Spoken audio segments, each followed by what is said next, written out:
Roundtable Live for June 16, 2017. I'm BaerTaffy, joined by Mathis Games Rock Lead Bobbin Head Smile. Hello. That's a good look for you, man. Yeah, I know. I figured that probably they're going to clip that shit.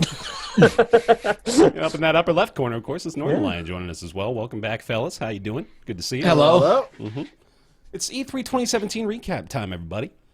The big show has come to a conclusion, and not the actual man, the big show, who apparently had an emotional moment at E3. I guess he's a big Destiny fan. They gave him a Destiny 2 replica gun. It brought him, to that beautiful, special, soft place that the big show has. I'm glad for him. I'm really glad. Wouldn't for have expected that. That's pretty wild. Especially because he's the starring character in God of War. He is? There's like this tweet that was going around that's a photo of like Kratos versus the Big Show. Give me a second here. I can find it. It's official. Big Show is Kratos from God of War. Whoa. Damn. That's like legit, or is that just like somebody noticed that they look similar? They look similar. Okay. That's the story. Yeah. And then that ocean monster is Katha from Dark Souls. Okay. I'm learning things today. Correct, yes. We got a docket as well. Not much of one, in addition to the E3 2017 recap stuff, of course, we'll be doing today. We did, of course, do our restreaming coverage of E3. If you missed any of that, you can catch the VOD for that over on my YouTube channel, youtube.com/BaerTaffy. And that's all unmonetized, of course, courtesy of copyright. But if you want to support us a little bit, you can consider going over to patreon.com/roundtable. Want to send another big shout out to the folks that have been supporting us over there. Of course, aside from the rare sponsorship opportunity, the podcast is funded entirely by Patreon and by Twitch subscribers as well. And thank you all very much for the big Twitch subscription support over the last week or so as well. I really appreciate that. But if you feel like supporting us, of course, you can go over to patreon.com/roundtable, throw us a few bucks a month, and keep the show going that way. But for our docket this week, we do have a couple of stories. We've got the future of IO Interactive. Kind of a happy ending to this one. Of course, we did just discuss this on the show a few weeks back. IO Interactive splitting ways with Square Enix, and it looked like the future of the Hitman series was up in the air, but we have some more info about that. Sony continually defending their decision to block crossplay. A new interview sheds a little bit more light on, well, okay, it doesn't really shed much light on anything, but got to discuss this point as well. E3 2017 recap, going to be going through all the conferences, conference by conference, and then we'll do our little game of show wrap-up at the end. Followed up at the very end of the show with RiME, a beautiful little game that Nick and I have been checking out. We want to talk about that as well. But we'll get back. Well, hold on, though, because we gotta talk about this for just a minute. I was telling Mathis and Nick, but Ryan, did you know Atari's making a new console? Where do I go with this one? Are they? They are. Thank you, yeah. Normal reaction. Where's the bit going? I don't understand. That's Ataribox.com. There's very, very little information right now. It's just one of those 20-second pan around the box and wonder what it is videos that they've got on YouTube at the moment. But the Atari box, man, it's a thing. Atari's coming back. What do you think it's going to be? My prediction is that it's just going to be one of those little things that you get like at the mall in those kiosks. Yeah. And it's got like 20 of their favorite Atari 2600 Those games. already exist. Right, but they're never licensed by Atari. Really? The one that's they're usually just knowkoffs as far as I know. Yeah. They just put a bunch of ROMs on a flash drive inside I have it. to look because what has the Atari one at been Target doing, is though? like a mini Atari. Has Atari been just like licensing their shit out, or what have they been up to lately? Like declaring Chapter 11 bankruptcy Yes, they do it for like constantly. 11 years or something. Well, I agree with Nick 100%. Assuming this isn't like a weird hoax designed to dunk on a company that barely exists anymore. Like this reeks of like, hey, the NES Mini did pretty well, so what if we Remember made Space Invaders when you were a kid? The problem is that like the NES library is like pretty good. And the Atari library is like... I feel like those are from like the era of games before they were classics. Every game on the Atari is like a proof of concept of a thing that they think they could make, and it turns out they could. Some, like Asteroids is pretty good. Yeah. They're Yeah, classic. but now you've but got for like different Geometry Wars, which is way better. The classics from those days are more just like, look at this name that you remember from people talking about it, and you should experience what this name means. Mm-hmm. It's not like you're going to sit and play Pac-Man these days probably for hours.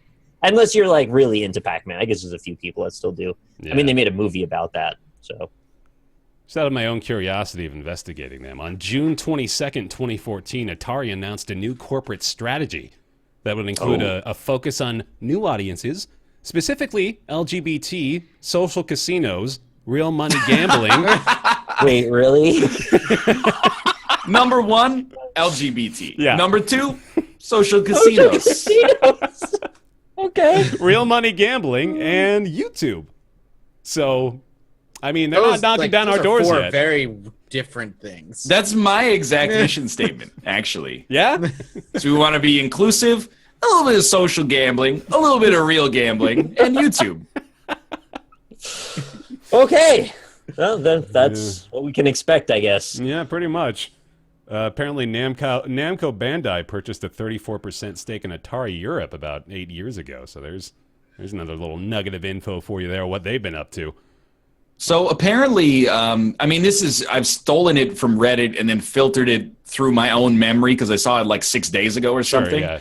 But apparently the scuttlebutt right now is that Japan might actually legalize gambling. So as of like the present moment and the recent past, or I don't even know how distant past, but they've had to do like the pachinko thing where you win the balls and then you take the balls to like an unaffiliated business across the street and then they give you money for the balls.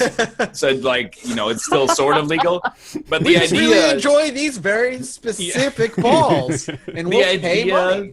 the idea is like there's kind It's a of slogan. I wouldn't say a gold rush, but there's like a speculation that Konami is really pushing the gambling aspect because they have all these valuable products with like a lot of clout in Japan that could eventually be ported to like legal gambling in Japan. Right. So maybe Atari is kind of like, maybe we could do it too, like, you know, Centipede Pachinko or something, but who knows? Yeah. What they'll probably do is just do like Big Fish game style, like, hey, it's Pac-Man slot machines on your phone. Right. Can I get a fuck Konami, by the way, just out of the... Go ahead and just throw up a Because, fuck like, Konami. Well, the last thing that they've come out with is that they're apparently not allowing people to use their name on resumes for Yeah, some the- employees. What? They're blacklisting like former employees. They can't, use their years of experience at Which Konami is on their it's resumes. such a Konami thing to do. That 'cause, is like, so Konami. how do you even come up with this shit? What's evil we can do? Oh yeah, let's do that. They actually just like, in a way, it's refreshing that they're doing no damage control whatsoever.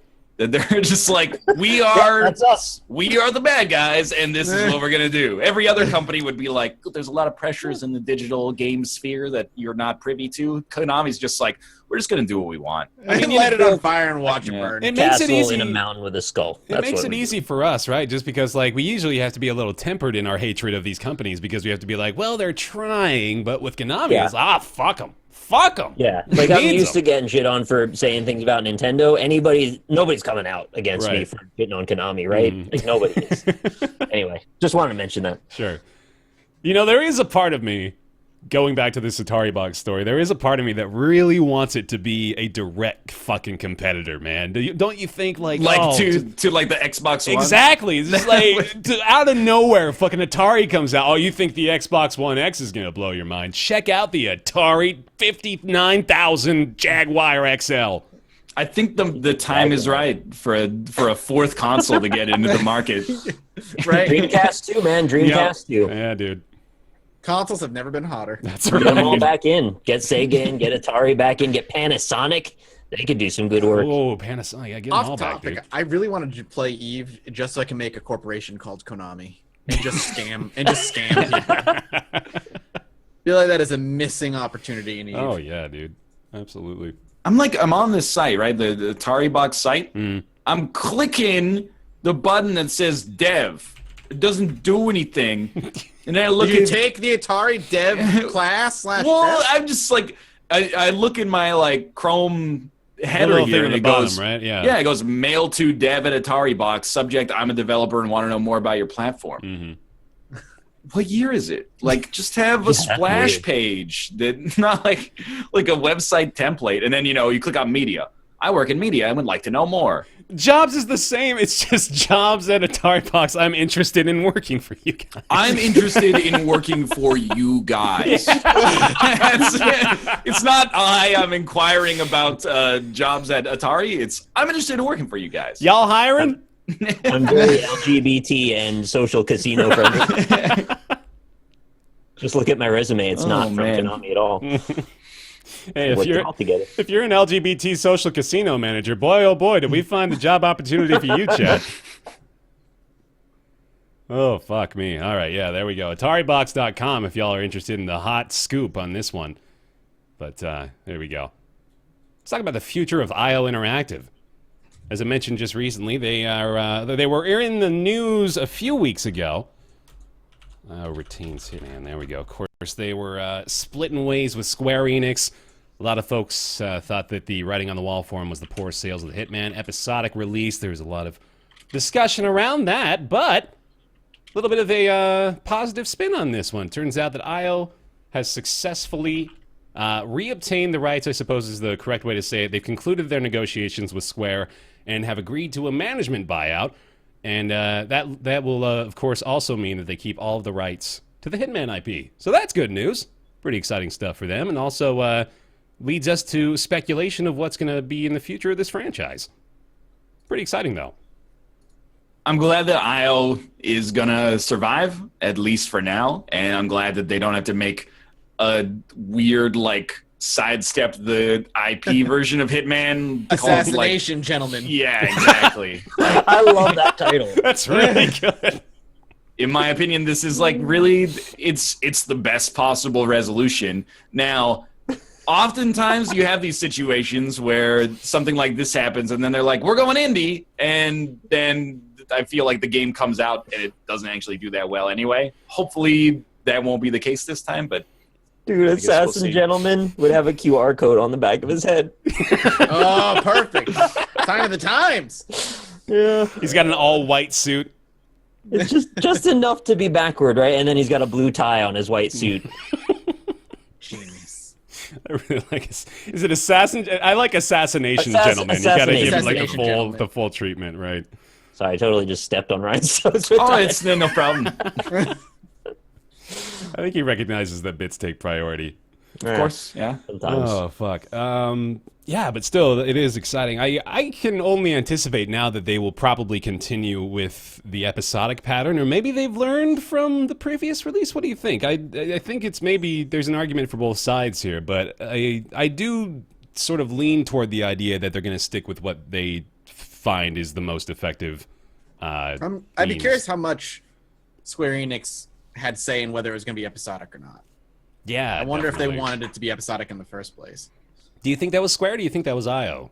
I have a feeling it was Square because it was supposed to do the same thing with Deus Ex. Yeah. And then they got backlash for it. So Right. I think it was Square Enix's call. Yeah, that makes sense. I know people really like well, there's a few people out there who really like the episodic content, but sales and the figures point that's terrible. Well, It's a terrible like idea. episodic is great once it's all out, and then you're Right, like, so people buy the whole Yeah. game like they want in the first place. But even like we're trying to get Mouth to buy it so that he can play with us sometimes, and he's like, I don't understand what I'm supposed to buy. yeah. The game's been out for like a year and a half, and he's like, am I supposed to buy like the one that includes all the episodes, or like do I just get the episodes that are good, and do I have to install all of the episodes at the same time because it's like 55 gigabytes or something like that? So Yeah. like it's still it's confusing for people, but I mean I liked the episodic model decently enough, but I'm kind of a hypocrite because I only played it after it was fully out to begin with. So in a way, like I want it to be episodic so I can get more Hitman faster, but I do sort of agree that it's a failed experiment from a commercial standpoint at least.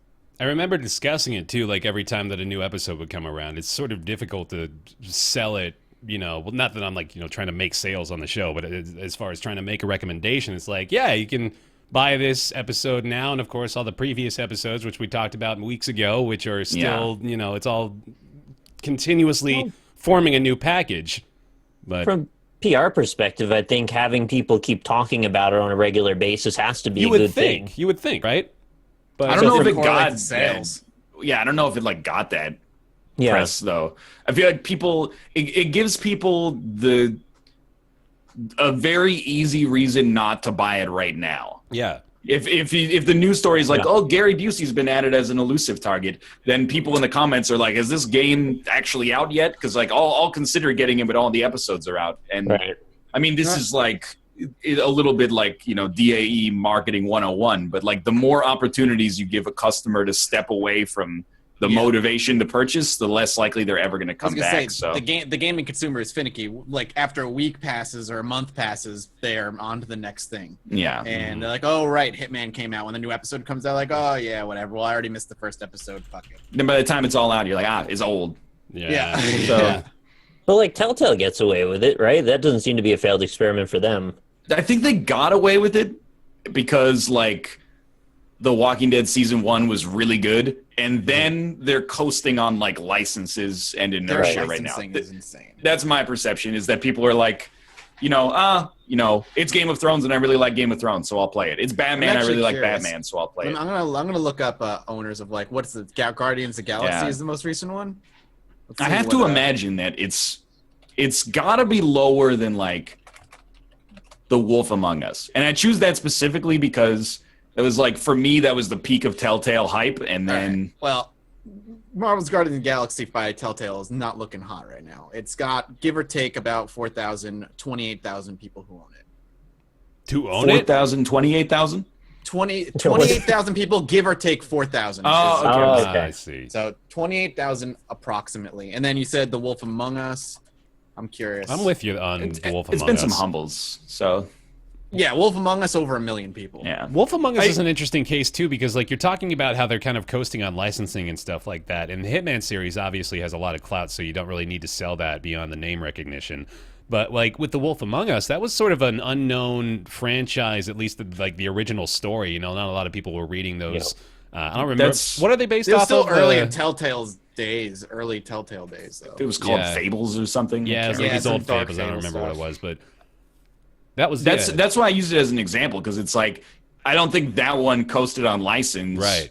In contrast to something like Guardians of the Galaxy. Instead, that's just like, hey, The Walking Dead season 1 was so good that I'll play anything. Like, I'll play your next anything. And Right. then it's, since then, I think people have kind of lost a lot of enthusiasm for Telltale stuff because it's all the same. right. Well, yeah, you're mostly right. I guess the other thing is that the corollary is much more direct with the narrative thing being like a TV show for Telltale, and Hitman just doesn't have that. So Yeah. Yeah.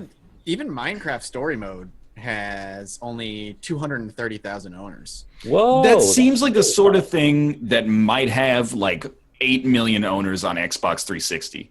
That's true. It's just one of those games where you'd be like really? Like Yeah, FIFA 14 that seems still sold impossible. like you're like FIFA from 6 years ago still sold 15,000 units on PlayStation 2 last year? Like, how does that even happen? Man, they were making FIFA games for the PS2 for ages. I believe it was one of the last to come out on PS2 when it retired. It was either that or Spanish Madden. One of the two. It was one or the other. I can't remember which now. You know what I'd love for them to do at this point, IO, is just put out the first episode for free. Like it seems like the natural turning point right now, especially with this good news. It'd be a great opportunity to get a lot of people on board with the first episode. I do wonder, though, how much Square Enix has control of that game at the very least. That's true too. Yeah, I mean, it does say they've got all the rights to the Hitman IP at this point, but it is maybe still under some sort of contractual agreement with them for the previous release. Yeah. That's all speculative, though. When you guys read the article, did you go through that list of their other games and go, "Oh right, right"? Like from mini Did not. ninjas and Mini freedom ninjas. fighters to gaming's most notorious criminals, Kane and Lynch. Kane and Lynch. Oh, yeah. Oh, thanks guys for Kane and Lynch. Storied Sorry. history here at IO Interactive, man. That's good stuff. Well, they've got Kane Agent and Lynch 47. was that. God, I wanted to. Like, the concept was great. But Wasn't both Kane and games Lynch? were I never like- played the Here's Kane two and Lynch dirty series, men but that rob things. Kane and Like the Lynch 2 multiplayer- was either like despondently bad or surprisingly good or something, wasn't it? I think it was pretty fucking terrible. Okay. What I really liked about the idea rather of Kane and Lynch 2, not to go off on this weird Kane and Lynch tangent, was the multiplayer of everybody's robbing a bank, and when you are leaving, like if people die, you get more of the money. So there's always that incentive to maybe backstab your friends. Mhm. And if your friend dies, they become back as a cop to try and stop you. Okay, that's kind of Didn't neat. Payday 2 have something like that or no? Maybe I'm Payday mixing 2 them is way. You didn't come back as a cop, and you didn't want to backstab your friends in Payday 2. I will say, Kane and Lynch 2 Dog Days is one of the most memorable box art pieces I've ever seen in my life. I don't think I'll ever forget the look of that case. So That's the guy's face, right? And then it's like pink and blue or something. it's a dude. It's two dudes, and one of them's got what like are a they doing? shotgun, and he's like wearing a wife beater, and then Sounds Okay, right. yeah, I can see it in my head yeah, now. you got it. Well, there we go. Future of IO Interactive. It's good news. Hitman is here to stay, it seems. We'll be looking forward to what they've got coming down the pipeline. I hope this isn't like we're gonna make another Hitman, and then they come out with another Hitman, and they're like, this one also didn't do well, and now we're out of business. Because that right now it's very like this is great news. Square Enix didn't like steal the IP from the people who originally created it. This is awesome. Yeah. But like I feel like the hard work is now to come, which is like, how are you going to market Hitman 2? Because my gut reaction with all of these like cult classic sequels is that the sequel to a cult classic is like even less popular in most situations. Yeah. Especially when it's, I mean, Hitman's a little different because it's not made years after the fact, but I'm like, no one cares about Mirror's Edge 2 at this point in time. That game came out like a year ago. Like it's, and it happens in movies all the time too. Like this is a cult classic in 1997. We're making the second one today. And then they usually make like no money. So I gotta say though, for Mirror's Edge Catalyst, the game had to be better though. Well, Like, yeah. it was partially that too. They took all the things we liked about Mirror's Edge and kind of turned it on its head and made it like a sandbox game, a combat emphasis, and it, Everybody, yeah, that was what I was gonna say. Is like Mirror's Edge 1. Everybody's like, the game was great, but the combat like wasn't necessary. Everything else was about the yeah. game. So was let's great. make it all about And that. then Mirror's Edge Catalyst, all combat. I heard Mirror's Edge cock come out of your mouth for a second. Mirror's Edge cock, all the cock. That was a weird sequel. Yeah, there we go. So that's Future of IO for you. Sony continually defending their decision to block PS4 crossplay with the Xbox One and Nintendo Switch. Why though? Why are they doing that? Why are you doing that, Sony? Why? because they're in first. That's pretty much it. That's really what it is, because they're making the most money. This is coming as a result of another interview with Eurogamer with PlayStation Global Sales and Marketing Head Jim Ryan, good old Jimmy boy. Of course, during the E3 2017 media briefing, it was announced that Microsoft will be allowing Minecraft players cross-platform play with the Switch version of the game. Also, of course, Rocket League has introduced cross-play between the Xbox One, the PC, and soon-to-be the Switch, it sounds like. But PS4 is still not playing fair. And we want to know why. So Eurogamer sat down with Jim Ryan to ask him. And let me read this justification for you. So the question here is, they want to be able to play crossplay with the Switch owners, the PC owners, the Xbox One owners. Why, can you give me an explanation? He says, yeah, we got to be mindful of our responsibility to our install base. Minecraft, the demographic playing that, you know as well as I do, it's all ages, but it's also very young. We have a contract with the people who go online with us that we look after them, and they are within the PlayStation curated universe. That sentence, though, exposing what in many cases are children to extreme influences, to external influences we have no ability to manage or look after. It's something we have to think about very carefully. Think about the children. Are they taking away Rocket League crossplay? It's gone already. They had it before, and then they took it away. Okay. No. Can I just talk about the PlayStation curated universe Yes, for a moment? please. That's that's what I wanted to harp on the I don't most. really get that a whole lot. That sounds to me like when they did that home thing where it was like a little virtual reality area where you could go in and play pool with your friend, only it didn't really work, and then they eventually deleted it. That's kind of what I think of when I think of that term. We have a contract with the people who go online with us that we look after them. The Yeah, terms that of we service keep you them agree in to. the More often fold. than not, the kids don't need protecting from the adults. The adults need protecting from the fucking hate the kids see. Exactly, dude. Yes, you are preaching. Those children are terrifying. Are you kidding me, Sony? The 13-year-old who just bought an Xbox is way worse than any old adult who's going to get on and tell you, hey, you're not that good at this game. The 13-year-old will dig to what you are insecure about through the internet. It will just destroy you. That's the people we need to be afraid of. I don't understand what their justification is here. This is silly, though. This is ridiculous. It's like you're not protecting anybody. This is a power play. Like you said, Sony's in first. They're just trying to keep a little bit more control. It's disappointing because everybody's starting to open up to it a little bit more. Nintendo included, of all people, to use that argument. Obviously, it would be Nintendo, but they're wising up a little bit as well. And for both reasons, because not only are they the ones that are most known for trying to protect their audience, but they're also the most isolationist. Mm-hmm. They never want to play with any of the other kids, and yet they're doing that. I like this. I like this analogy you're starting up here of like, what would the big three be represented as by kids on the playground? So like Nintendo used to be like, this sort of quiet, shy one, reserved, didn't really want to play with anybody, but he had cool toys, and he had cool toys. So you want to go play with him. And then Sony is the big bully out there, knocking everybody around with their big old PS4. Well, okay, this is a children's playground analogy, so never mind. Don't finish that one. Step backward on that one.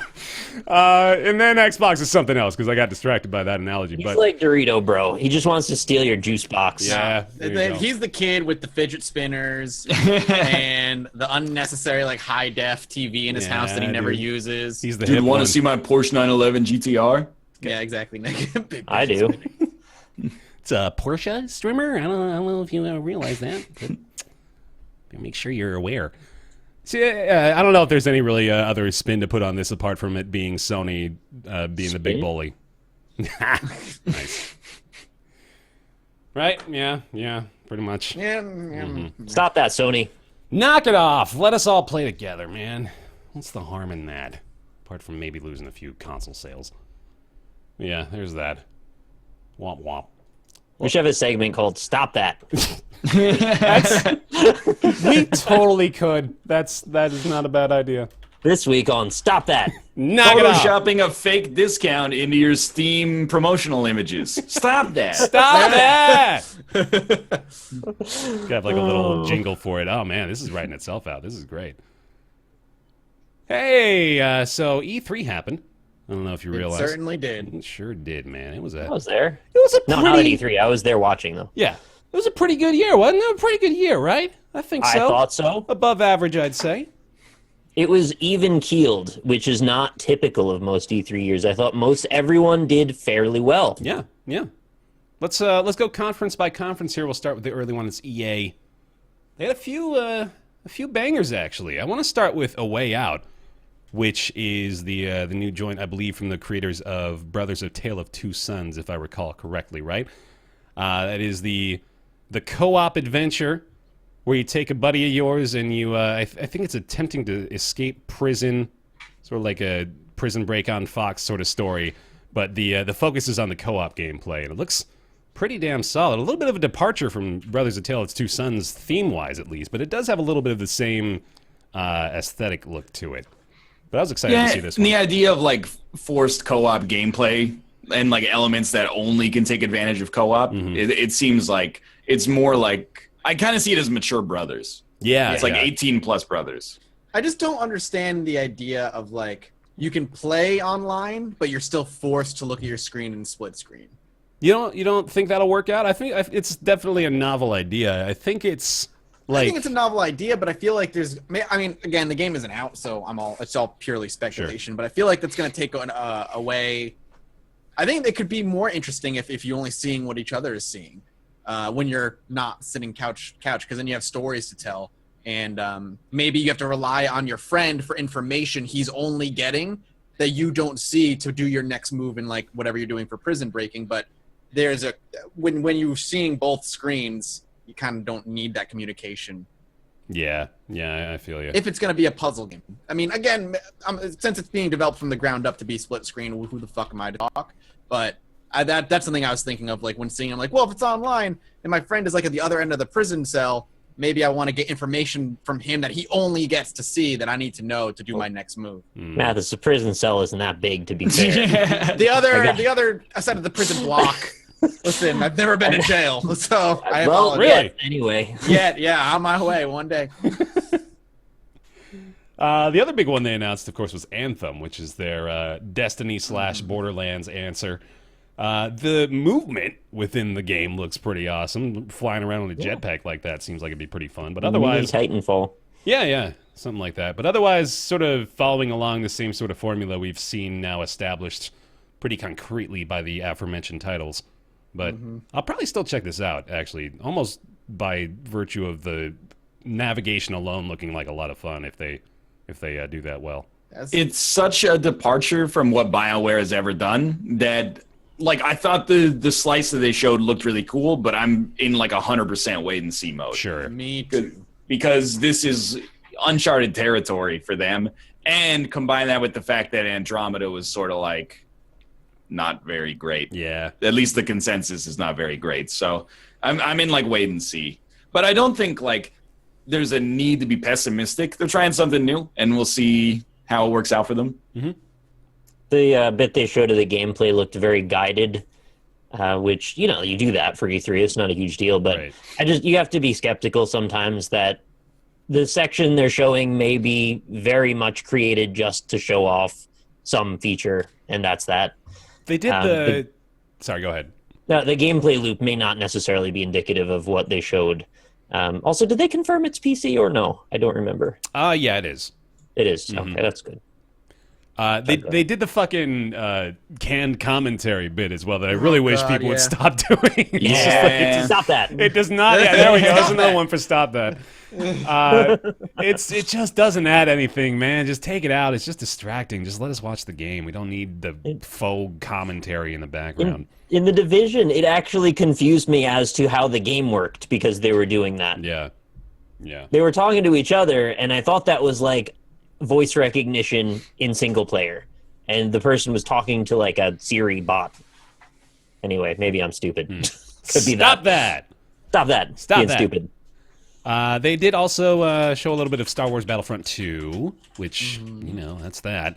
Rob will play that. Rob will play that, along with Madden 18, which is unveiling the first story mode ever in a sports game, according to them. Well, except for FIFA. And a few others. Yeah. Fight Night, NBA 2K16 a couple of years UFC. ago.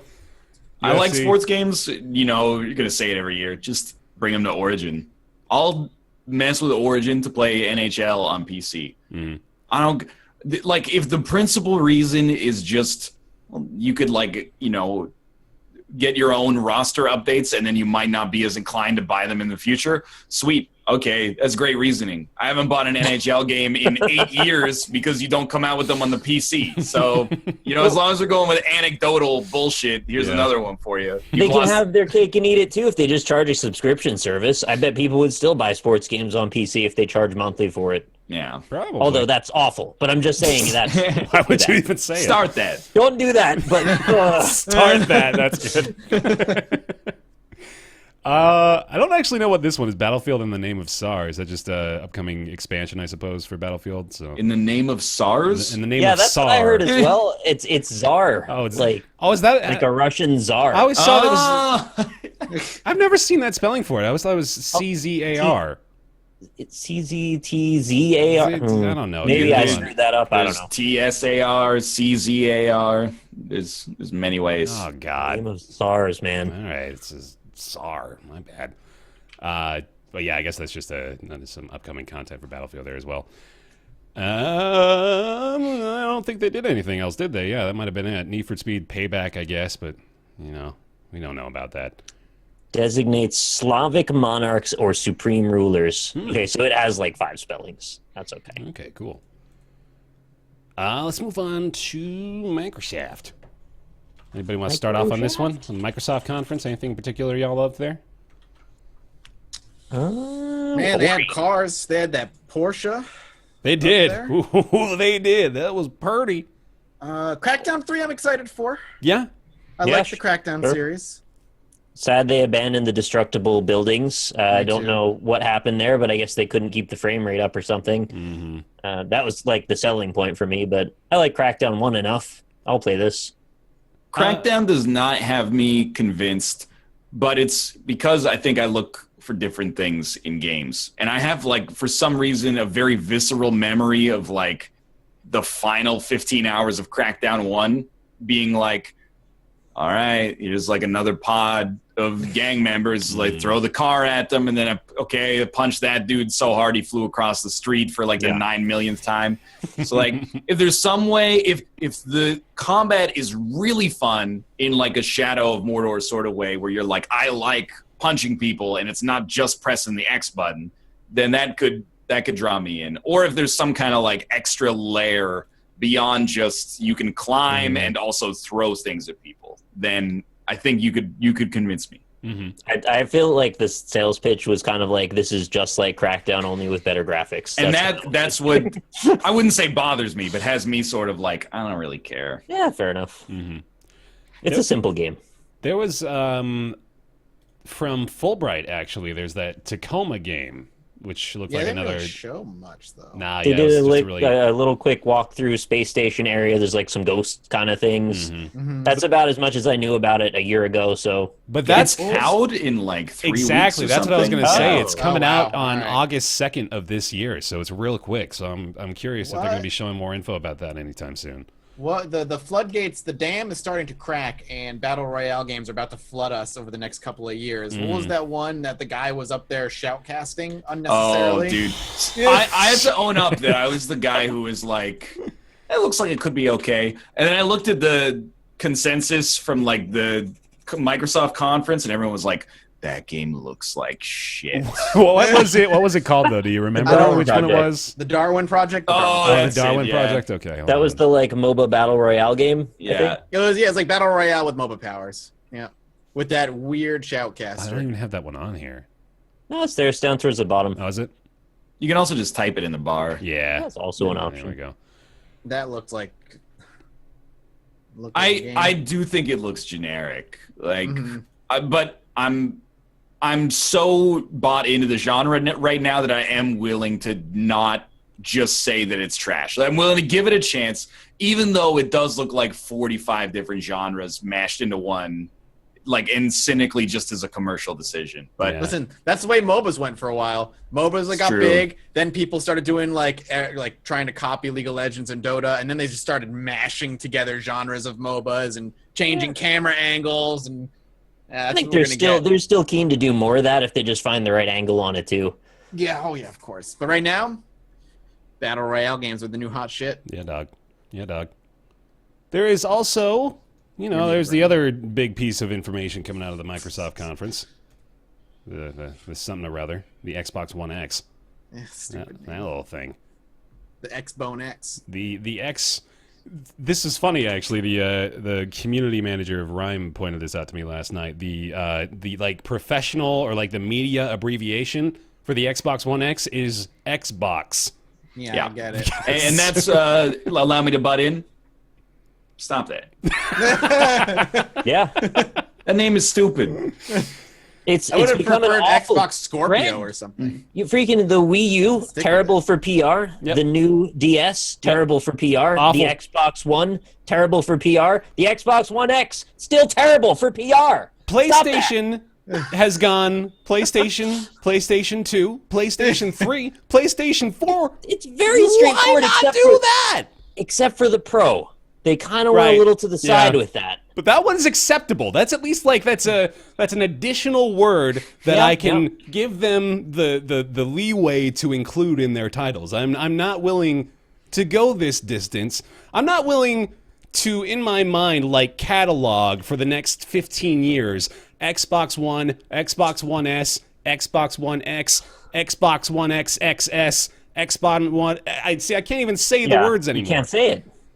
Did you see on Reddit there was a thing? It was like, here is an Xbox. Here is one Xbox box. Yeah, Here is one Xbox One. Here is one Xbox One box. And then here is one Xbox One S. Here is one Xbox One S Xbox.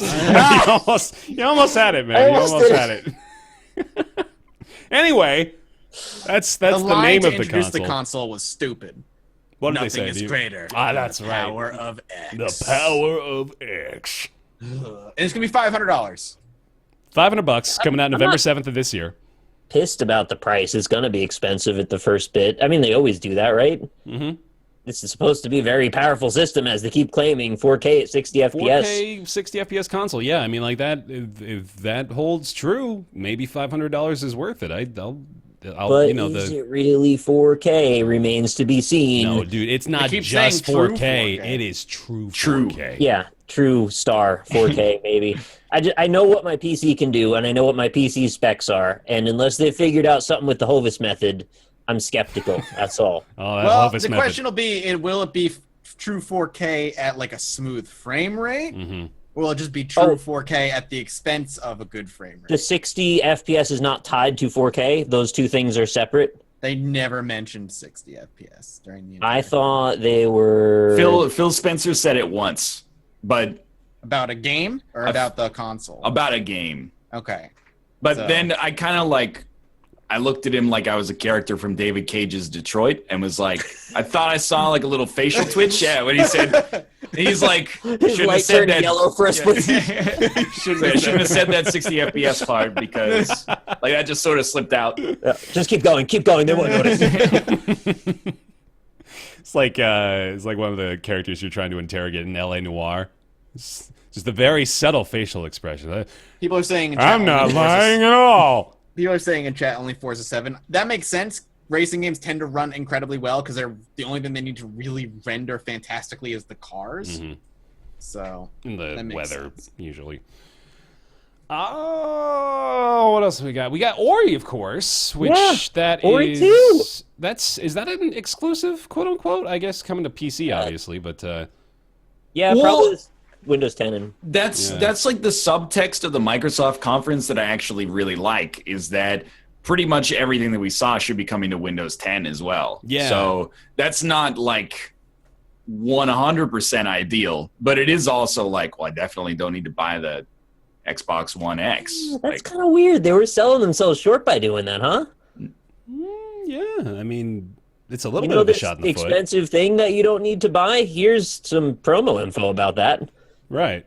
Well, if you have a Windows 10 PC anyway. But yeah, Ori. I mean, that's I'm going to quote Video Game Donkey here and say that's one of the surest bets. If you played the first game, you know damn well that's gonna be quality.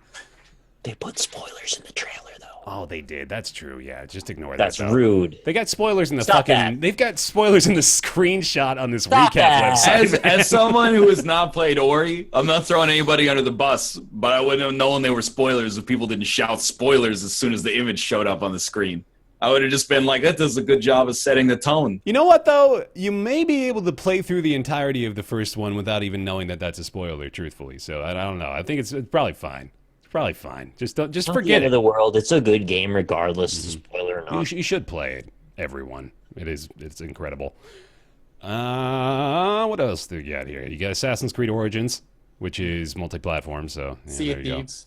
Sea of Thieves. Yeah, there's Sea that of one. Thieves. Assassin's Creed Origins has an $800 limited edition version. I just need to say that. Stop that. Moving on. Throw a stop that out on that one. Sea of Thieves might have been like the biggest gulf in terms of like what I was excited for and what I ended up seeing, I think, at the show. Yeah. Like the longer that demo went on for, the more I was like, this is just like a 3D, we need to go deeper, but not like complimentary. Like it's a 3D, we need to go deeper, and that's it. But we'll see if maybe like the ship combat is cool.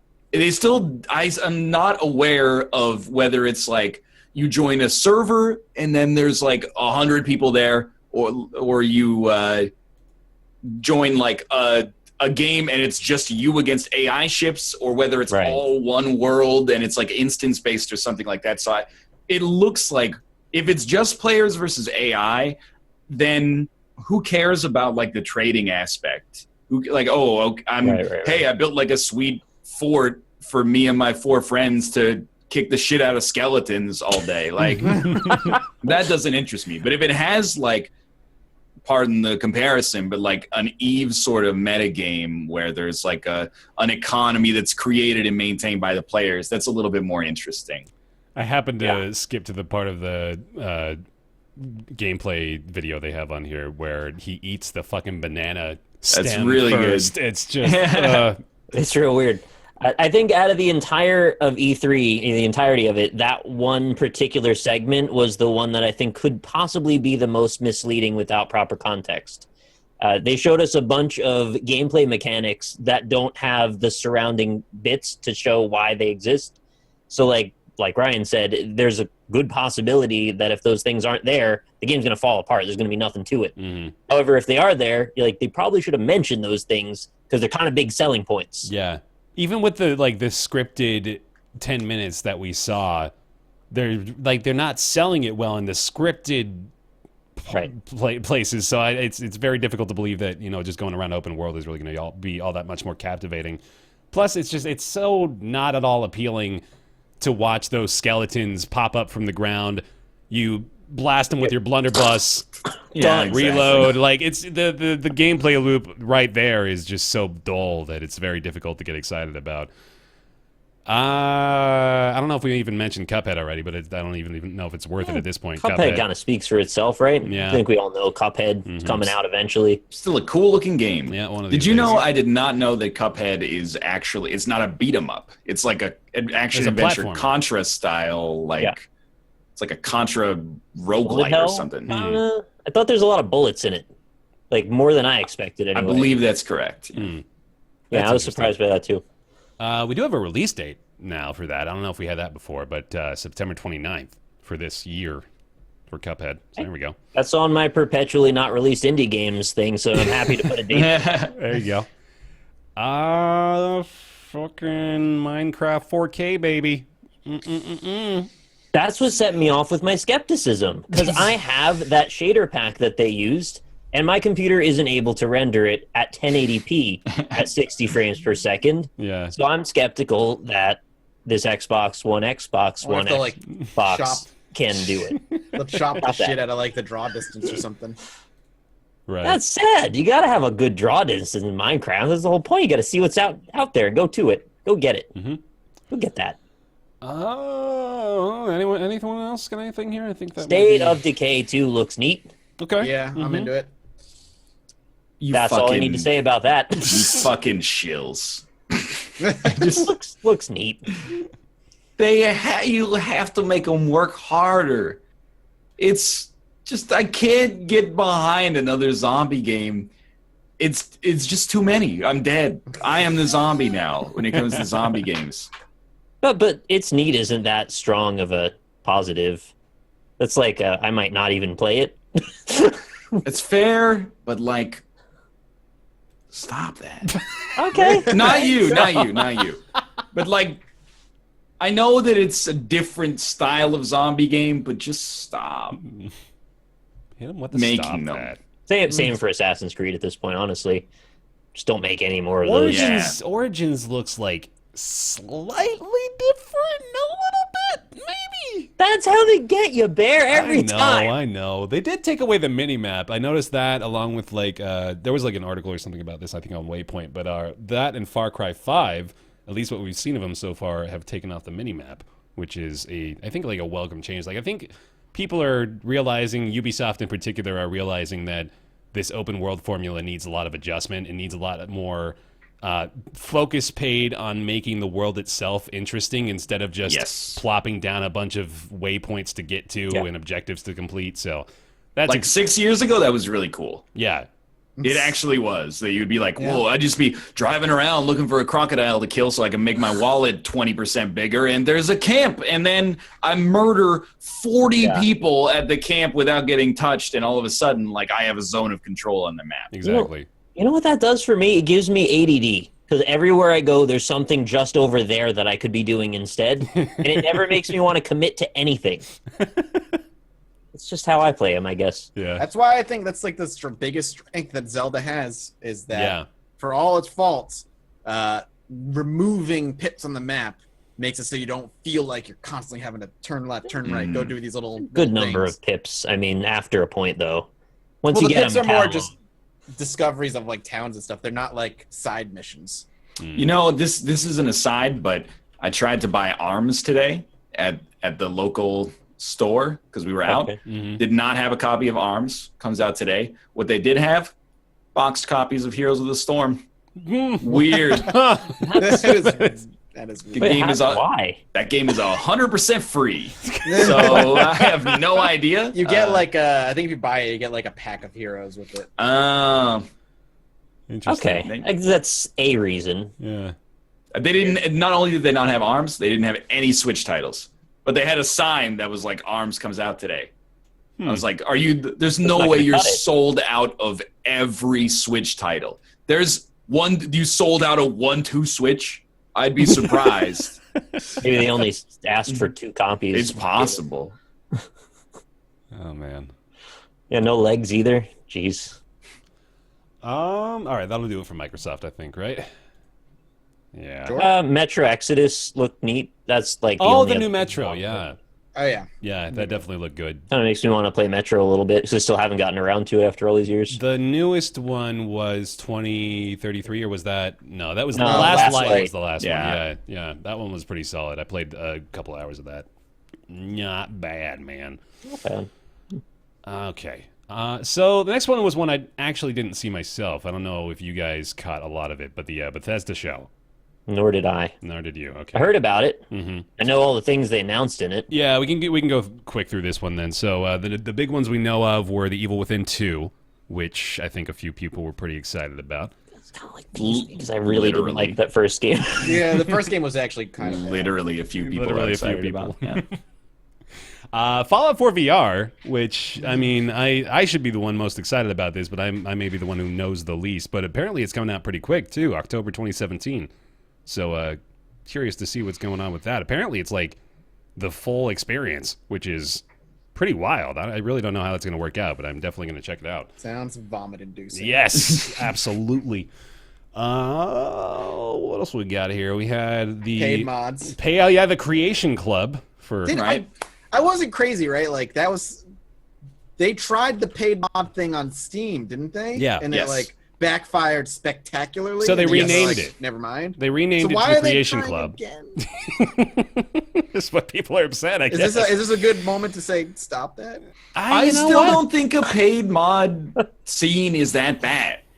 And I said this to the best of my memory. I had said this like 2 years ago. The way I understand it is that they announced it on like Friday, and we did the Roundtable podcast, and we're like, "What do you think about this?" And then on Saturday, Steam was like, "We're gonna stop that Yep. because everybody hates it." Yep, Not exactly. that. But I still don't think it's that bad. Elaborate a touch. Like, I guess the question basically becomes, I always end up on this buyer beware side of things, which is like, if you don't want to pay for a shit mod, don't do it, I guess. Which it might seem like consumer negative, but I do feel like some of these mods take like hundreds of hours to make, and then to be like, would you give me $5 for this? I don't think is unreasonable. yeah. I don't know enough about it to really affirm or deny anything. I don't know where I land on that either, really. I think it kind of flip-flopped depending on the day. Depending on the Perfectly public honest. opinion. Yeah. Skyrim Switch. There we go. Hey, did you guys see that exclusive quote I got from Todd Howard? Oh, no. What'd you get? Lately, Bethesda has gotten really into porting Skyrim. Our goal wasn't to release Skyrim on everything. It's just kind of happening. It's just. It's Kinda. just I kind of feel like Todd Howard, like if we invited him on the show, he'd be like, I know, but you keep buying it. Like, I would love to make something else, but you just we put it on like a phone, and you're buying it on the phone now. Like you the know, we made a news- trading card game. You're paying for packs. Like, what are we supposed to do? to peel back the veil, that was my attempt at being a self-aware Todd Howard, and I made that quote up myself. But anyway, it seemed applicable in my mind. It is like, yeah, I don't think you're wrong, man. It's just, it's silly how it just keeps selling. The news story in the cycle right now, of course, is the fact that the Elder Scrolls 6 is not currently in development. Like, of fucking course it's not. Like, people are buying 5. People We are got buying 6 5 Elder more Scroll now. 5s being made right now. Right. That's 30 Elder Scrolls. And they have ESO as well, which surprisingly is Oh, still getting God. a ton of development money. Of course. They just got the Morrowind expansion. Right, Morrowind was just announced too. Yeah, so there's that as well, man. They got no reason Like, they're becoming the new Valve with Half-Life 3. They got no reason to go into 6. It's just Skyrim is just, it's done it. That's all they need. Nothing else really from Bethesda, I don't think. New Wolfenstein, dog. Yeah, New Wolfenstein. That was a big one, actually. New Wolfenstein, okay. People like Wolfenstein. That's October 27th. That's pretty quick, too. There you go. And I had called that there'd be Dishonored DLC, and that was a really safe bet, and I was right. Death of the Outsider coming September 15th. Really safe bet. Yeah. Well, before I look sheepish again, is that all? Quake Champions, I think, will be the last one folks are interested in. What is new about them announcing that? I mean, I've already played it. Yeah, that's already happening. Okay. Well, after that was a thing. Something that happened. Oh, the Devolver Conference. The Devolver Conference. I did not watch the Devolver. You did not Didn't watch that either. Ryan, did you watch the Devolver I also Conference? did not watch the Devolver You did not watch the Devolver Conference. I watched the Devolver Conference. It was, I'll just quote Austin, it was 15 minutes of content. Footwater content or what? It is difficult to explain exactly what went down in the Devolver Conference. I saw the part at the end where they do the scanners bit where the host's head explodes live on the camera. I was like, that's pretty cool. So they did that. They chopped off a man's arm in the inside of a computer monitor. What else did they do? They yelled a lot at the audience. It was pretty demeaning. What else did they do? It was quite a wild ride, man. I think I liked it. I loved seeing the Twitter discourse of it because I can't remember. That was on Saturday night. I can't remember. Was it Monday night? I think it was trying Monday. to think. No, Devolver was Sunday night.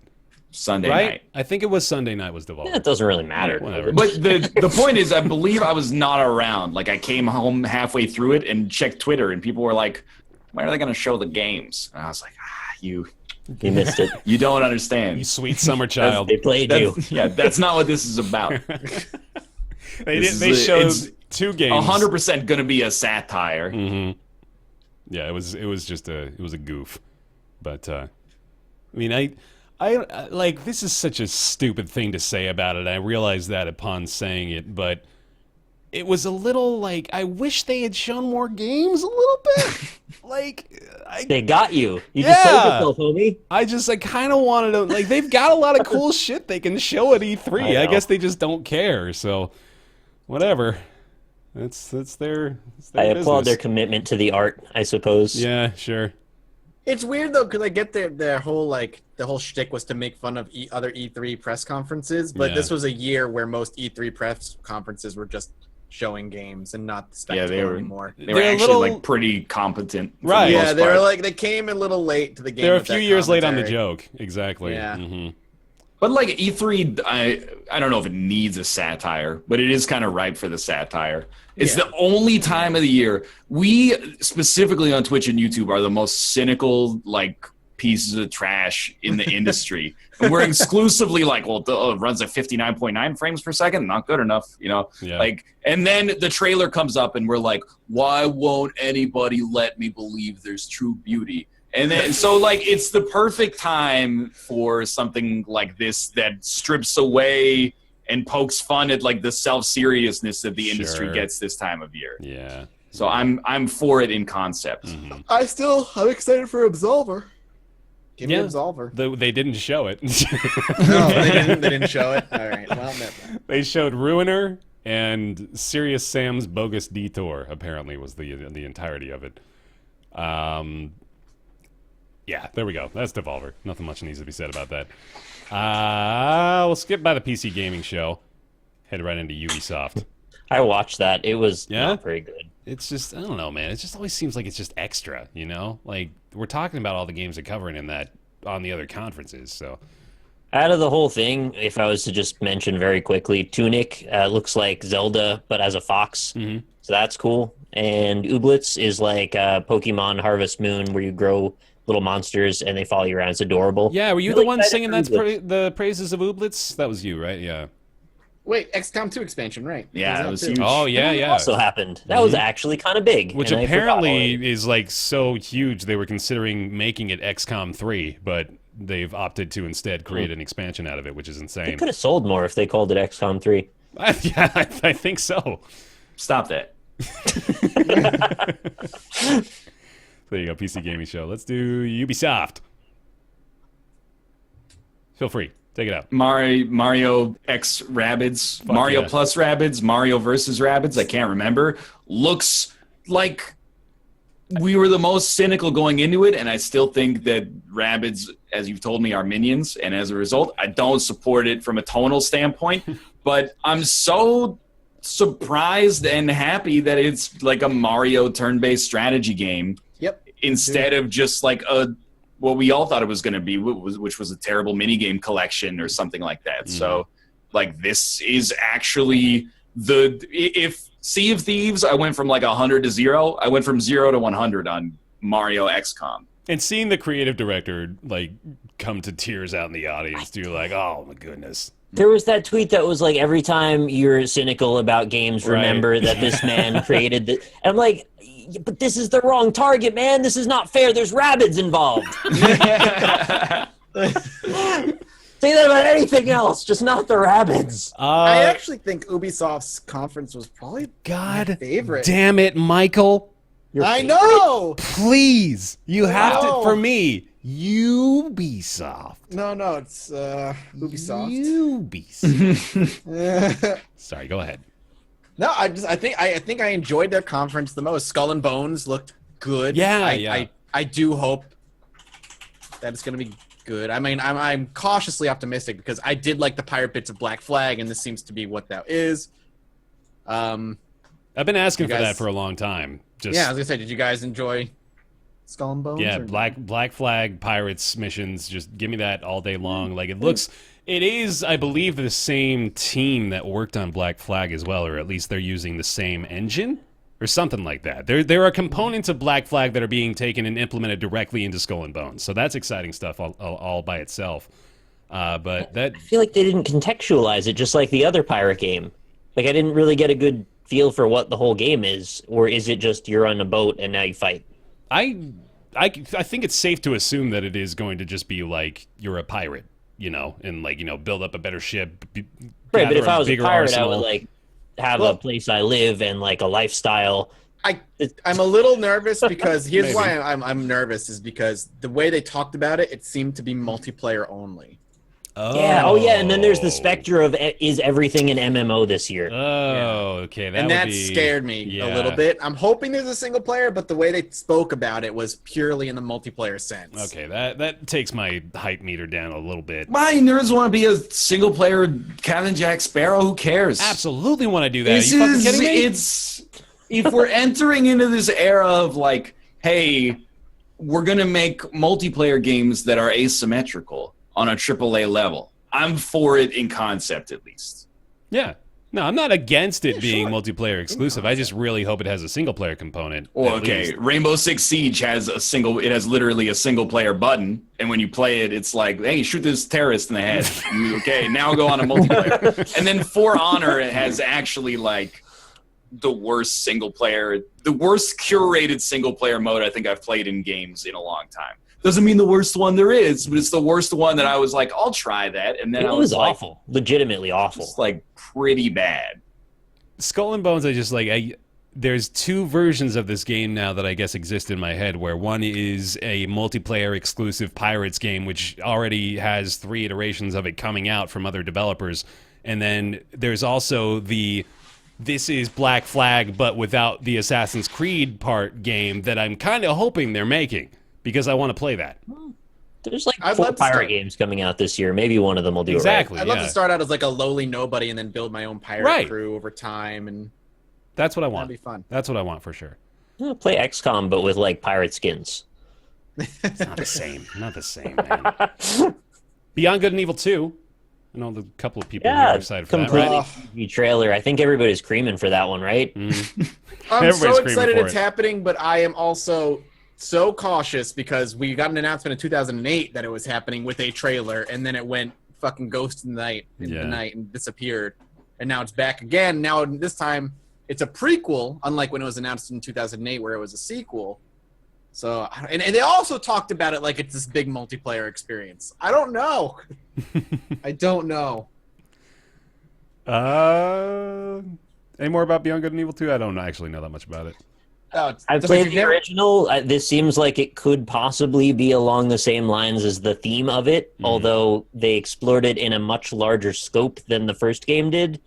This seems to be possibly about not only the world you're on, but maybe other worlds and how they relate to your character, which I don't know if it's the same character anymore or what.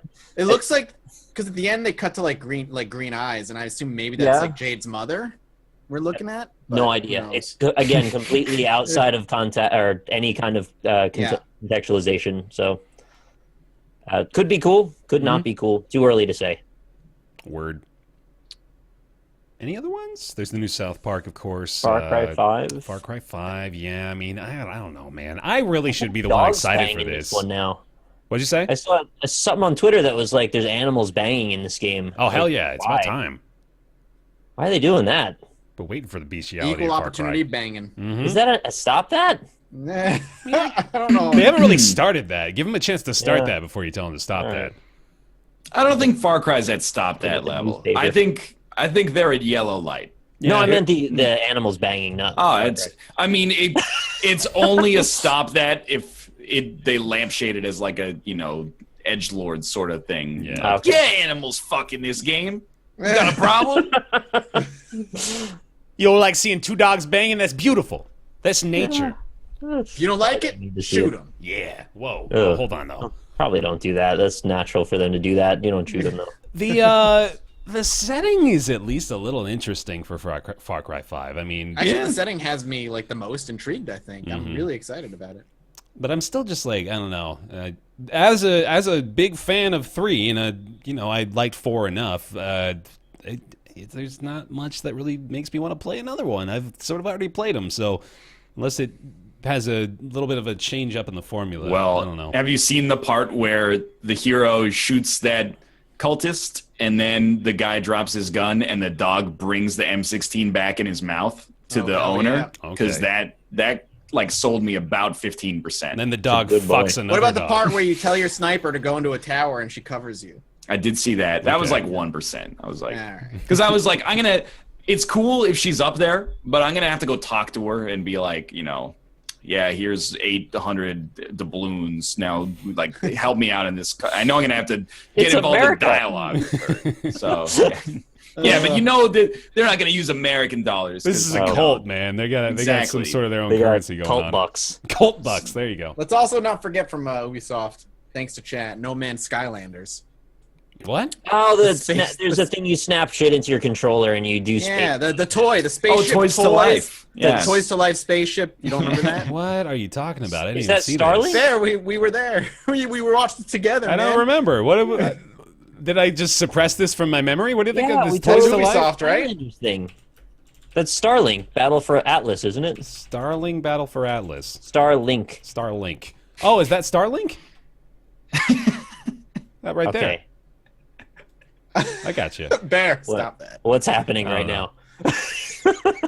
Just to take it back to Far Cry 5 for a second. Yeah. I'm going to lose my mind if there's a scene in that game, and there will be, because this is the tone of Far Cry, a series that I also sort of like, where the hero smokes meth and hallucinates in the woods. I don't know. There's going to be a scene like that. I don't know if I'm ready for another Ubisoft. Because he's in like this religious cult, right? Yeah. So then he takes drugs, and he's like wandering the woods hallucinating, and he sees God. Yeah. And he now sees why they're all cultists, but he knows he's on drugs. But then he comes shoots out the of god. it. Right, he and, shoots it, comes out of the drugs, and then he's got to stop the evil. They do that they do that all the time, man. In Far Cry, every Far Cry, they did it in Watch Dogs, they did it in fucking what was the other one? GTA, yeah. Well, that's not Ubisoft. GTA San Andreas, GTA 5. Let's say Ubisoft has a weird 4. fetish for these acid trip scenes, Outlast man. Yes, stop the acid trips in games. It's like a really good excuse, though, for them to use like weird rainbow shaders. Yeah, actually, like in Far Cry 4, I thought the concept of the acid scene was so fucking boring and played out, but the actual visual representation of it was kind of interesting. Yeah. But you are also like surrounded by rainbows, like you're doing like a color run or something like that. But you're still just like, Right. Yeah. Right. you know. The Watch Dogs ones, I remember those. It would be like you'd fucking. Was it Watch Dogs actually? It was like a glass pyramid, and then there were like robots with laser eyes chasing you. Is that what I'm? Was that it? I actually don't remember. Everything got all parallel universe like Dark World for a while, and you're running around. There's like laser beam androids. Oh yeah, chasing. no, you're right. Yeah, that's fucking weird. In Watch Dogs 1? Yeah, and Watch Dogs 1. Ah, yeah. Just slipped my mind, I guess. How about the Crew 2 though? Road Trip. Road Trip. That's I'm coming. down. Yeah, we'll do it, man. I'm not super like into the fact that it needs to have a million types of vehicles, but I can't imagine why that would be a bad thing either. So Yeah. it's just sort of like, here's a positive that you don't need to use. I'm as excited for the Crew 2 as I am for Just Dance. Okay. Wow, that is low. Where do Rabbids fall against Just Dance? Yeah, where is that in that The scale? Mario Rabbids or Rabbids in general? Just Rabbids in general, then the Mario one. Rabbids are right down there. They're terrible. Okay, but But then the Mario X Rabbids looks great. Looks great. Oh man. I need a graph or a flow chart of this, actually. That's too much work for me. Apparently, there's a new South Park mobile game coming out as well. South Park Phone Destroyer. So there's that. Yeah. I think that's all. Some steep DLC. Otherwise, that's it. Is it weird that the Crew 2 might be the thing I'm second most excited for on this list after Their Far whole Cry list. 5? Really? You like what you like? Cool, man. I didn't even play the first one. I just like the concept of it. Time to go play the first one, man. You'll be one of like 3 people playing it. Yeah, right you can probably get it for like no, $5. hey, get the whole country to myself. now. Let's do Sony. I've That's got a big one. I mean, I might as well just knock Nice. this Yeah. out. No, you hey, don't, you don't congrats. say, Bear. tell us. Quit bragging.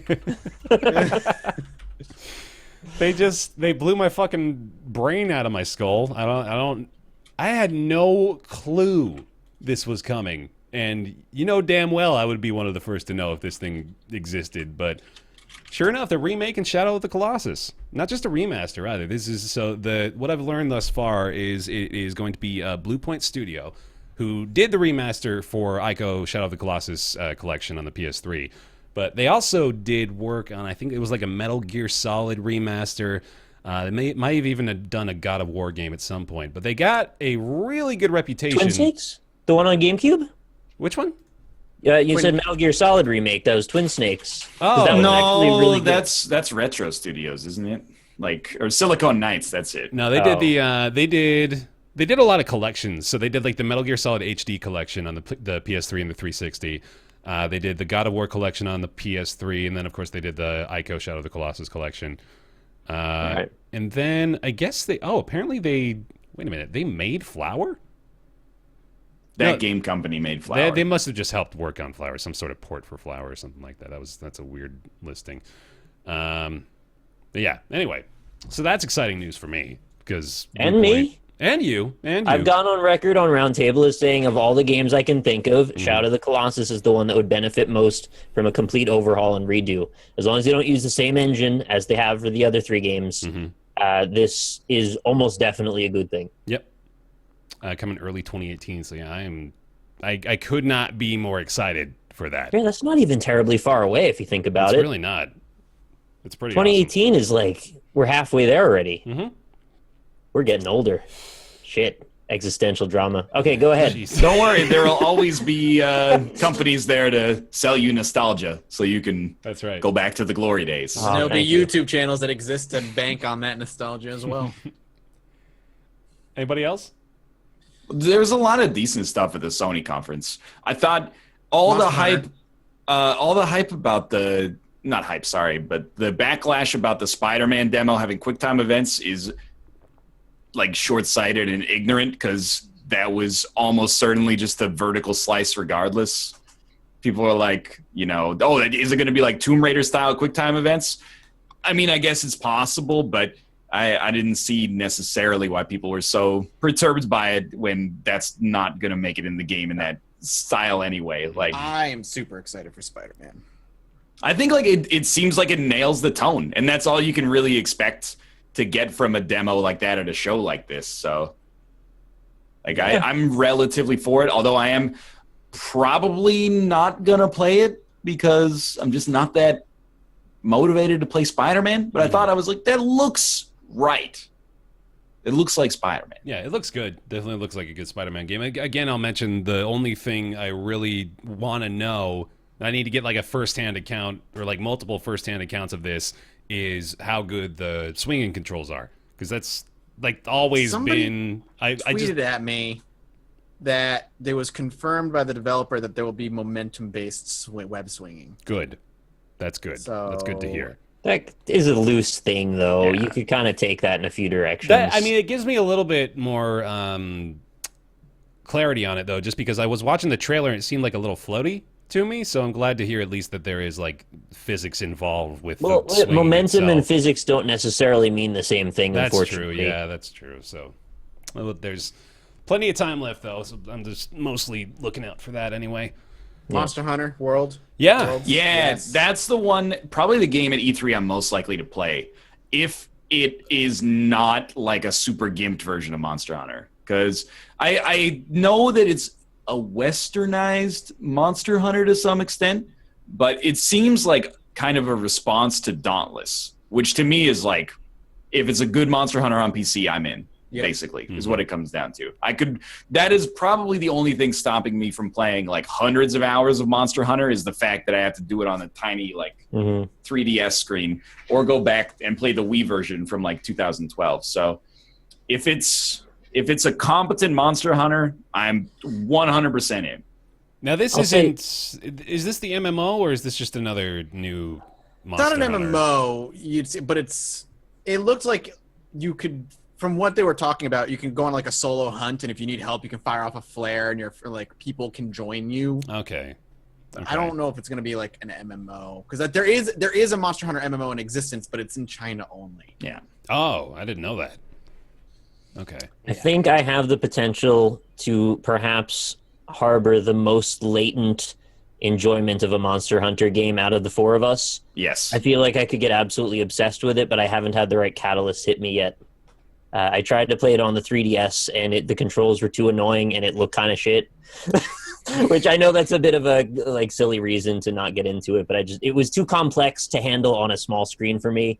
So I'm PC kind of might with you be there. the thing that maybe makes me get into it more. I'm kind of with you there on the 3DS version. I was never really able to get into it all that much. I tried for a few hours, but didn't really. It's not me shitting on it either. It's just like not personally for me, but I understand lots of people fucking love it. Yeah. Yeah. So I'll give it a chance on PC. Sure, we'll see how it goes. God of War, of course. Still TBA on the release date for that one, but we saw quite a bit more of the story anyway. I've been restraining my hype pretty hard for that one, actually. That God of War one looks real nice. Graphically, beautiful. Yeah. Don't know what the gameplay is at all yet, but they keep showing stuff that's like, that's a big scripted moment. Do we know what engine they're on? Or is it new? I don't know. You don't know? Oh, well. What else?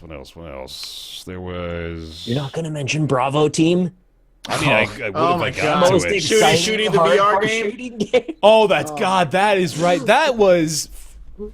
Stop that. Not that. If that game is good, and like this is metaphorical, I'm not actually calling for someone to lose their jobs. But they should fire whoever cut the trailer. If the game sucks and the trailer sucks, keep them on. They did a representative job. If the game's great and that was the trailer, they gotta go, because the whole thing was just The only like reason the whole time. The only reason we're Vaulting Death talking High about Walls. it is because the trailer was awful. It didn't show anything. We have no idea what this game is, and it's got the most generic title of all fucking time, Bravo Team. Like, what the hell is this thing? Yeah. Even the icon is a freaking random soldier holding up three Holding up fingers. it's just, it with, means with nothing. goggles on. Like, you can't see anything about anything. Bravo Team, an FPS coming to the PS4, release date TBA. Okay. VR experience, it says. Oh, well, that too. Yeah, great. Well, that's probably like a major selling point. Is this is like a VR FPS? We just have no idea. It never actually came to pass in the trailer. Detroit Become Human. I'm going to be the one who's like, I'm semi-tempted to play Detroit Beyond Human. Mm-hmm. Here's the problem. I'm gonna play Detroit. I'm going to, and every ounce of my David Cage-ness says don't play this game. Did you play the first two? I played every one of his freaking games. Okay. They're still gonna go terrible. for it? Well, all right. So They're terrible, but I played them all. the Indigo Prophecy is good up until the last 10 minutes. Heavy Rain is good until like the last half, and then Beyond Two Souls is All right, fucking there's three. awful. Yeah, I forgot the other one. Beyond Two Souls is trash city. It's Yeah. so bad. Well, there you go. I've only played Heavy Rain, and I didn't care for it too much, so I'm probably not going to play this. I think it's a cool concept. I actually like these choose your own adventure style games for the most part. Me too. And if it's bad, it looks like it has the potential to be so obviously hilariously bad. Like Oh yeah, you'll get good comedy out of it. no, John, maybe man is the monster after all, you know, Yeah, like yeah. I don't know. Something about it just makes me compelled to play this. Mm-hmm. I said during the conference, I think the best David Cage game is actually not a David Cage game. It's Until Dawn. Yeah. I think that game nailed the formula that he was trying to do better than he's ever done it, unfortunately. No disrespect. I just looked. I don't know how big the company is, but Supermassive made Until Dawn and the DLC or the expansion. They're the ones making Bravo team, dude. Yeah. That's the same fucking company. Wait, they are? But they're also making that game, the other VR experience, the horror in Inpatient. the hospital. Yeah, Yeah. which Oh, is yeah. It's a sequel, actually, it's to Until Dawn. it's I an thought. Until Dawn prequel. Yes. Oh, pretty cool. That's neat. All right. I was going to ask what that one was, too. I thought I remembered. So I don't know if like Sony is like, hey, we would love for you to make like a VR Until Dawn thing, but if you want the money, we also need you to make a game where you shoot your gun in VR. And then they're just like, is this what you wanted? Like, They didn't be even careful make- what you wish for. They didn't make the game. They just cut that trailer out of just like this random stock footage they had. Oh, fuck. Call of Duty World War II. I mean, it's exactly what it sounds like. Looked very shiny. Yeah. Like, graphically looked very pretty. Production value has never been a problem on Call of Duty, though. Right. So, yeah, it'll be another Call of Duty, and people will buy it. The days will pass. Did you ever play David Cage's first game, Omicron? Did anybody here play Omicron: The Nomad No. Soul? Mm-mm. No, but I know the name of it. So I'm already ahead of most of you. Apparently, it's like fucking god awful. How does he... This is so mean. How is he still, like, an industry leader if he's got such an awful I don't reputation? know if I'd call it David Cage. Peter Molyneux took 100 years to Well, get. yeah, this will be the Peter Molyneux game for David Cage. You I think think so? Yeah. When Heavy Rain, at least my perception of like the water temperature when Beyond Two Souls came out is that people still mostly liked Heavy Rain. Yeah. Not universally, but they were like, Heavy Rain is at least interesting. Yeah. And then Beyond Two Souls was like, you know, what if you were spirit bonded to your own ghost or something? And people were like, is Native he American actually magic and has he been bad forever? And then like the legacy has kind of like crumbled more as time has gone on. So I think Just unraveling the onion of David Cage slowly as we get to the center. because you look back at Nicolas his older- Cage. Nicolas Cage is in the same boat, right? Like he has some decent work, and then later people were like, maybe we were all just crazy. We've been for a duped while. for so long. Because if you look back at other David Cage games, you see the badness like in there, covered by a lot of good stuff. And like as the games kept going, the good stuff just kept getting peeled away, and all that was left was like garbage. Again, I hate to keep using this word, but also the context of the time period that these games came out, he was going for a much more pointed narrative thing that I don't think a lot of other people were attempting. Heavy Rain was So much more novel of an idea when it out. came out, right? Yeah. Mhm. Indigo Prophecy when it came out was like an Oh, yeah. incredibly Yeah, unique now it's thing. banned on Twitch. Right. Wait, what? Indigo Oh, Prophecy how banned far on we've Twitch? come. Yes. There's like Wow, I didn't know that. there's an interactive like intercourse scene or something, right? Don't stream this. So is fucking God of War. Wait, Is no, that- Indigo Prophecy, I'm pretty sure has like a rape scene or something, doesn't it? Or I something don't like that. know. No, Actually, so. Something like there's a just don't stream it. I don't know why. Just don't do yeah. it. Twitch's rules about Or what you can ask stream and what Twitch. you're not Ask are Mr. bizarre. Twitch what to do. Dear Mr. Twitch. What is Star Child VR? I don't think I actually saw that. I have no idea. We can skip that. I think that's it. Mostly DLC. not no, quite. Days Gone. Days Gone. Yeah. Days Gone. That- I almost I hate myself for being so cynical about Days Gone because it's clear that there's like 400 people that are very talented working on this, and it's got the cool That was- zombie fluid dynamics sort of thing that's going on, and I'm like, wow, that looks like really new and cool. Could you not do the zombie thing but still implement that? Because it looks like brown gray Zed the game. Yeah. Well, Why you- they it's bring the drive game where a they're motorcycle. They're not zombies, they're freakers. Yeah, exactly. I'm still bothered that they brought like 2 or 3 dudes out on stage, hung them from ropes by their feet. For like 10 For a seconds. 3-second clip. Not even like, it wasn't even significant. They just panned took a different camera shot for a second of these dudes hanging from the rafters. Like, they put so much effort into that for such a, Yeah.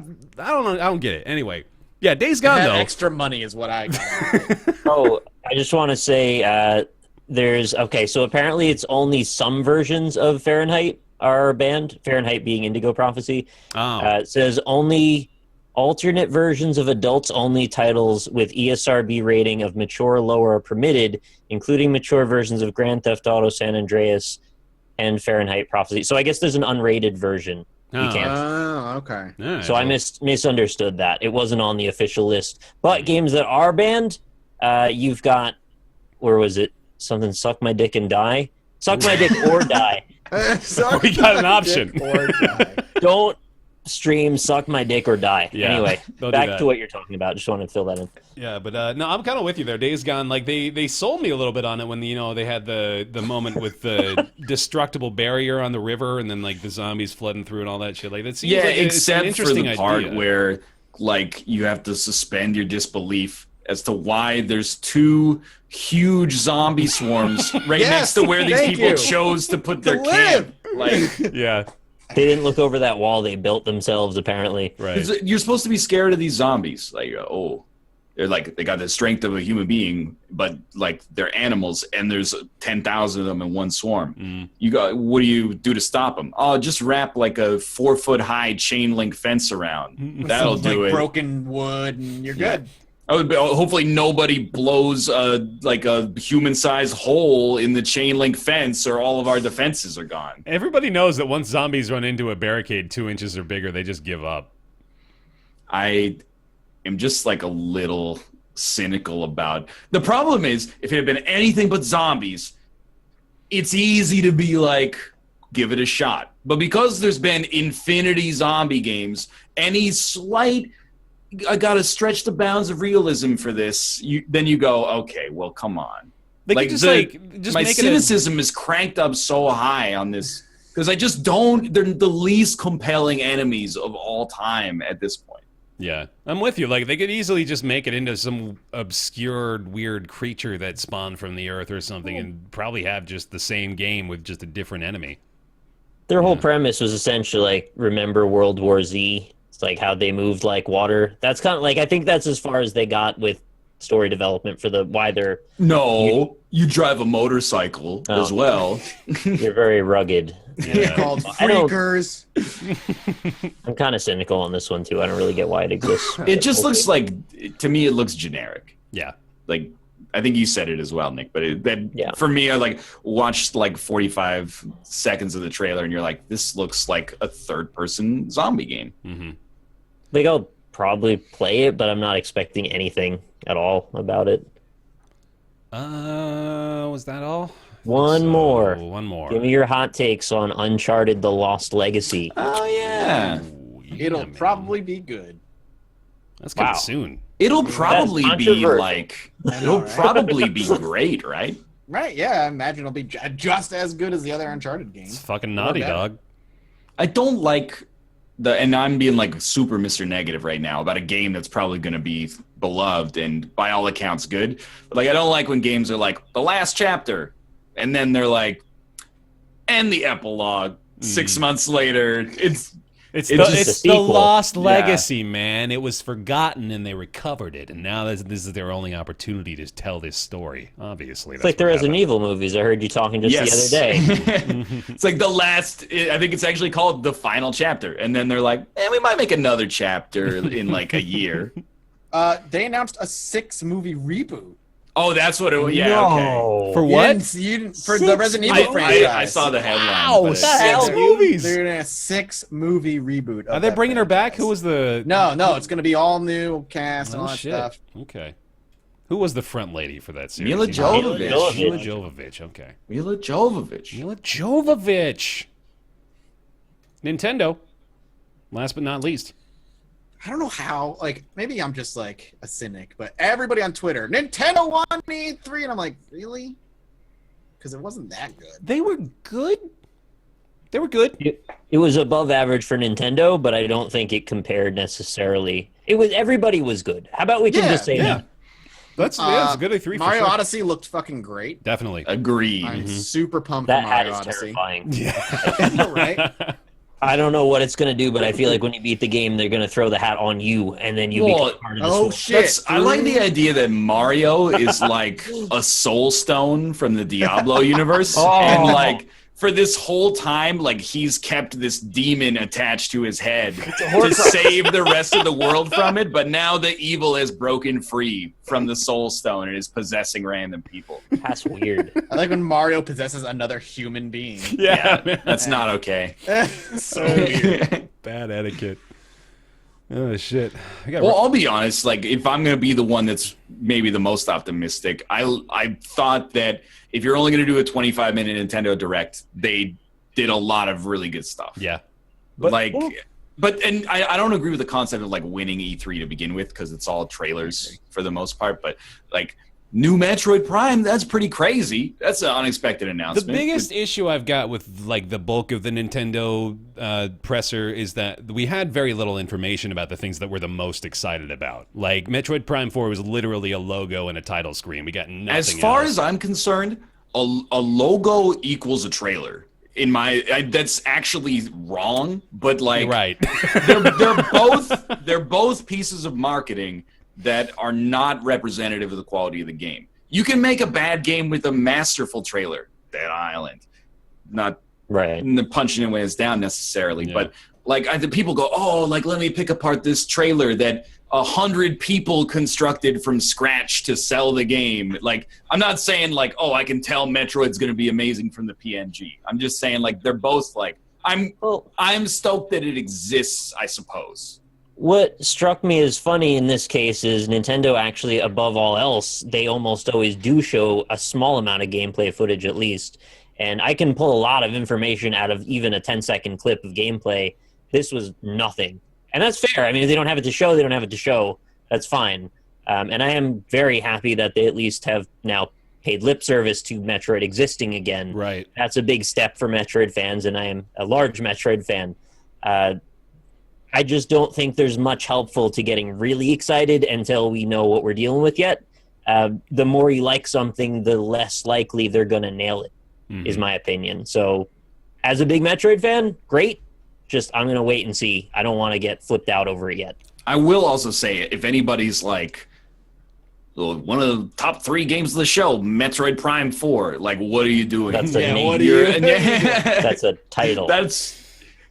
It's satire. Like, it's almost parody to be like, if they announced this would be number 1 on my list, but they didn't. So, but like, if you take E3 as like a marketing show, then I thought Nintendo did a good job of marketing themselves. They made me happy to own a Switch. It's like, hey, Pokemon, there's going to be a main console Pokemon game. And Right, sure, like- maybe it'll end up being Snap 2 or something like that. But Yeah. for now, I'm like, I'm sort of excited. And then You know, there's a new Metroid. I didn't even play any of the earlier Metroid Primes, but I was excited for other people for that. I was like, Sure. people have been waiting like 10 years for a new Metroid Prime or 7 years for a new Metroid Prime or something like that. So, I mean, and new actual Kirby, not like Yeah.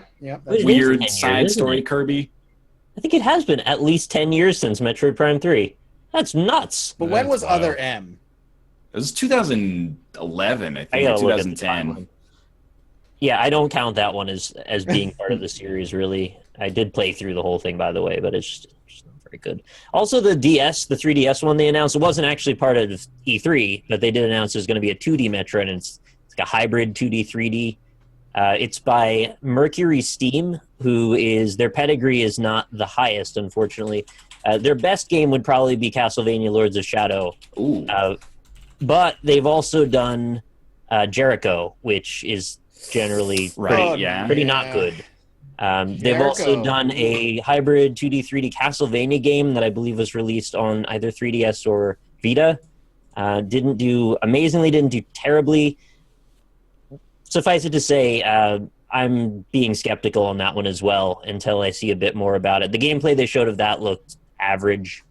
And having played AM2R, which is a remake of Metroid 2, Right, which is yeah. what this is, they actually have to go above and beyond to compete with a thing that isn't even officially licensed. I really like the sprite-based design personally. I know a few people agree with me, maybe not everybody, but the hybrid 2D, 3D thing feels cheap to me. Really? Same with Bloodstained, actually. I feel like that is a bit of a letdown.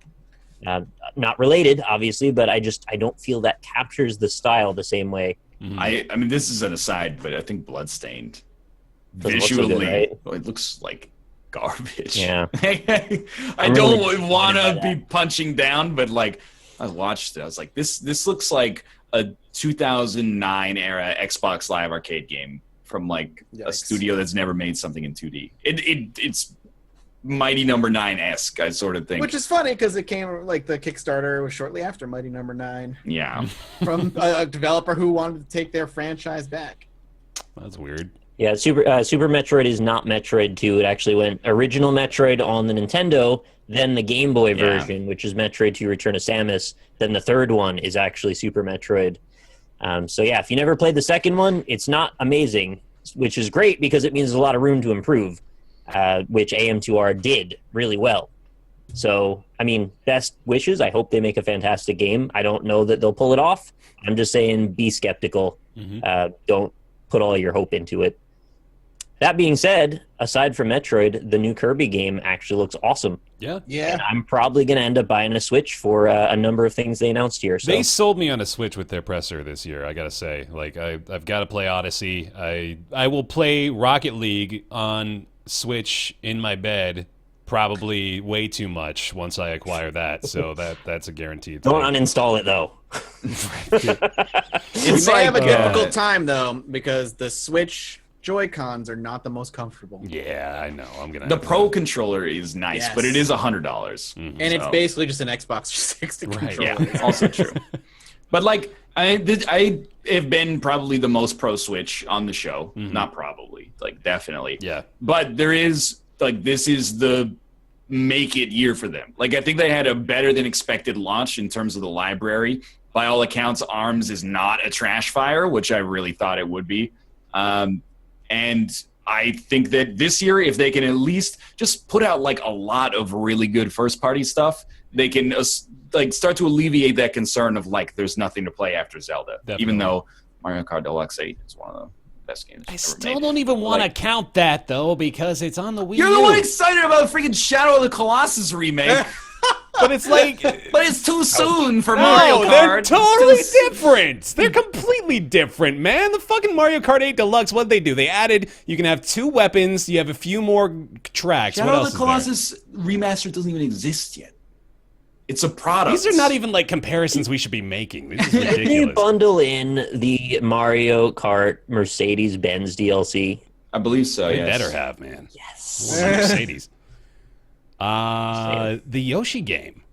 looked a little That interesting actually looked as well. really cool. Is that called just Yoshi? I don't know. I think believe they so, just got yeah. like. I'm assuming these are like the in-house titles, which is just Kirby and Yoshi at the moment. It looks exactly like Little Big Planet, which I am a massive fan of. Yeah, it does have a little bit of an LBP feel, doesn't it? A little bit of an LBP A little feel. bit of an LBP feel there.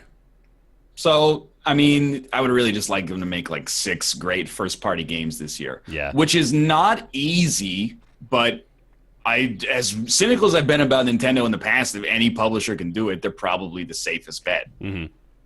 I am sad there was no Animal Crossing. Oh yeah. As a major Animal Crossing fan, I was hoping, but Fucking Fire Emblem Warriors, which I thought was going to be the open world Dynasty Warriors, but was not. Which I don't know why I thought Nintendo would be launching that. I don't really know what that is. I guess it's just you play as Fire Emblem Fire people Emblem and beat characters stuff up. in Dynasty Warriors, yeah, so it Yeah. seems like what it is. it's like Hyrule Warriors, except Right. Japan, the You game. You know what? basically. Japan the game. I played Hyrule Warriors. I didn't really like it all that much. You know, it didn't change anything. It also just it seemed kind of boring. Like it's less fun than Dynasty Warriors, which is weird. But and as a fan of Dynasty Warriors, saying that, I know that's a terrible admission to make. Anything else? I don't Did you guys even know that I'm like a big Kirby fan? There just hasn't been any Kirby games that existed in the entirety of my knowing you worth talking about. What were So- your favorite Kirby games? Oh, the one on Nintendo. Oh, Like That's it. Kirby's, Well, I also Kirby's like Dream Land or I like Kirby's Kirby's Adventure? Dream Course.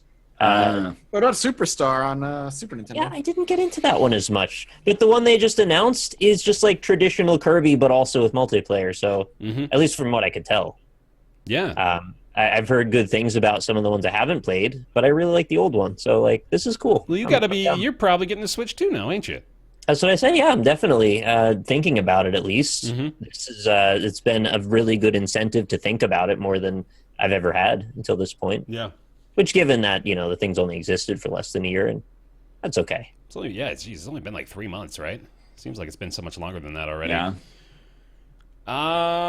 Yeah, there's Pokken Tournament DX, which is, I mean, Mathis has said a few times he's enjoyed Pokken Tournament, so that's probably going to be pretty good, right?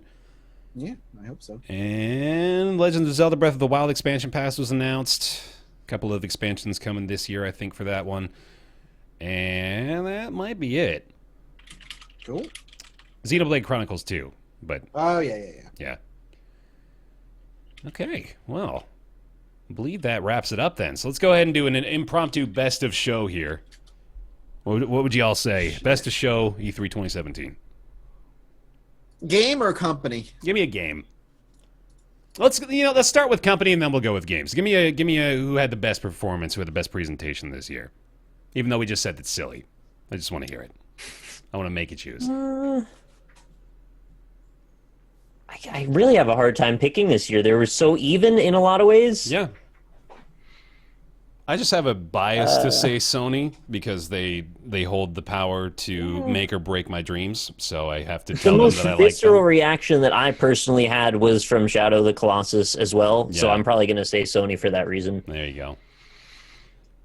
I will say Sony as well, but it's like, It's pretty close, right? yeah, it's not like 10 v8 v6. I'm just going on the big 3 as well because like I didn't watch the Bethesda conference, the Ubisoft conference, but yeah, I mean the Sony conference I admire because they probably said less than 200 or 300 words, and then the rest of it was just footage, which is They're getting totally fine. They're getting better and better at it. Like they realized a few years ago what we want, and they started doing it. And now they're really like fine tuning it to the point where Sean Layden is like the only person that goes up, and he speaks very briefly.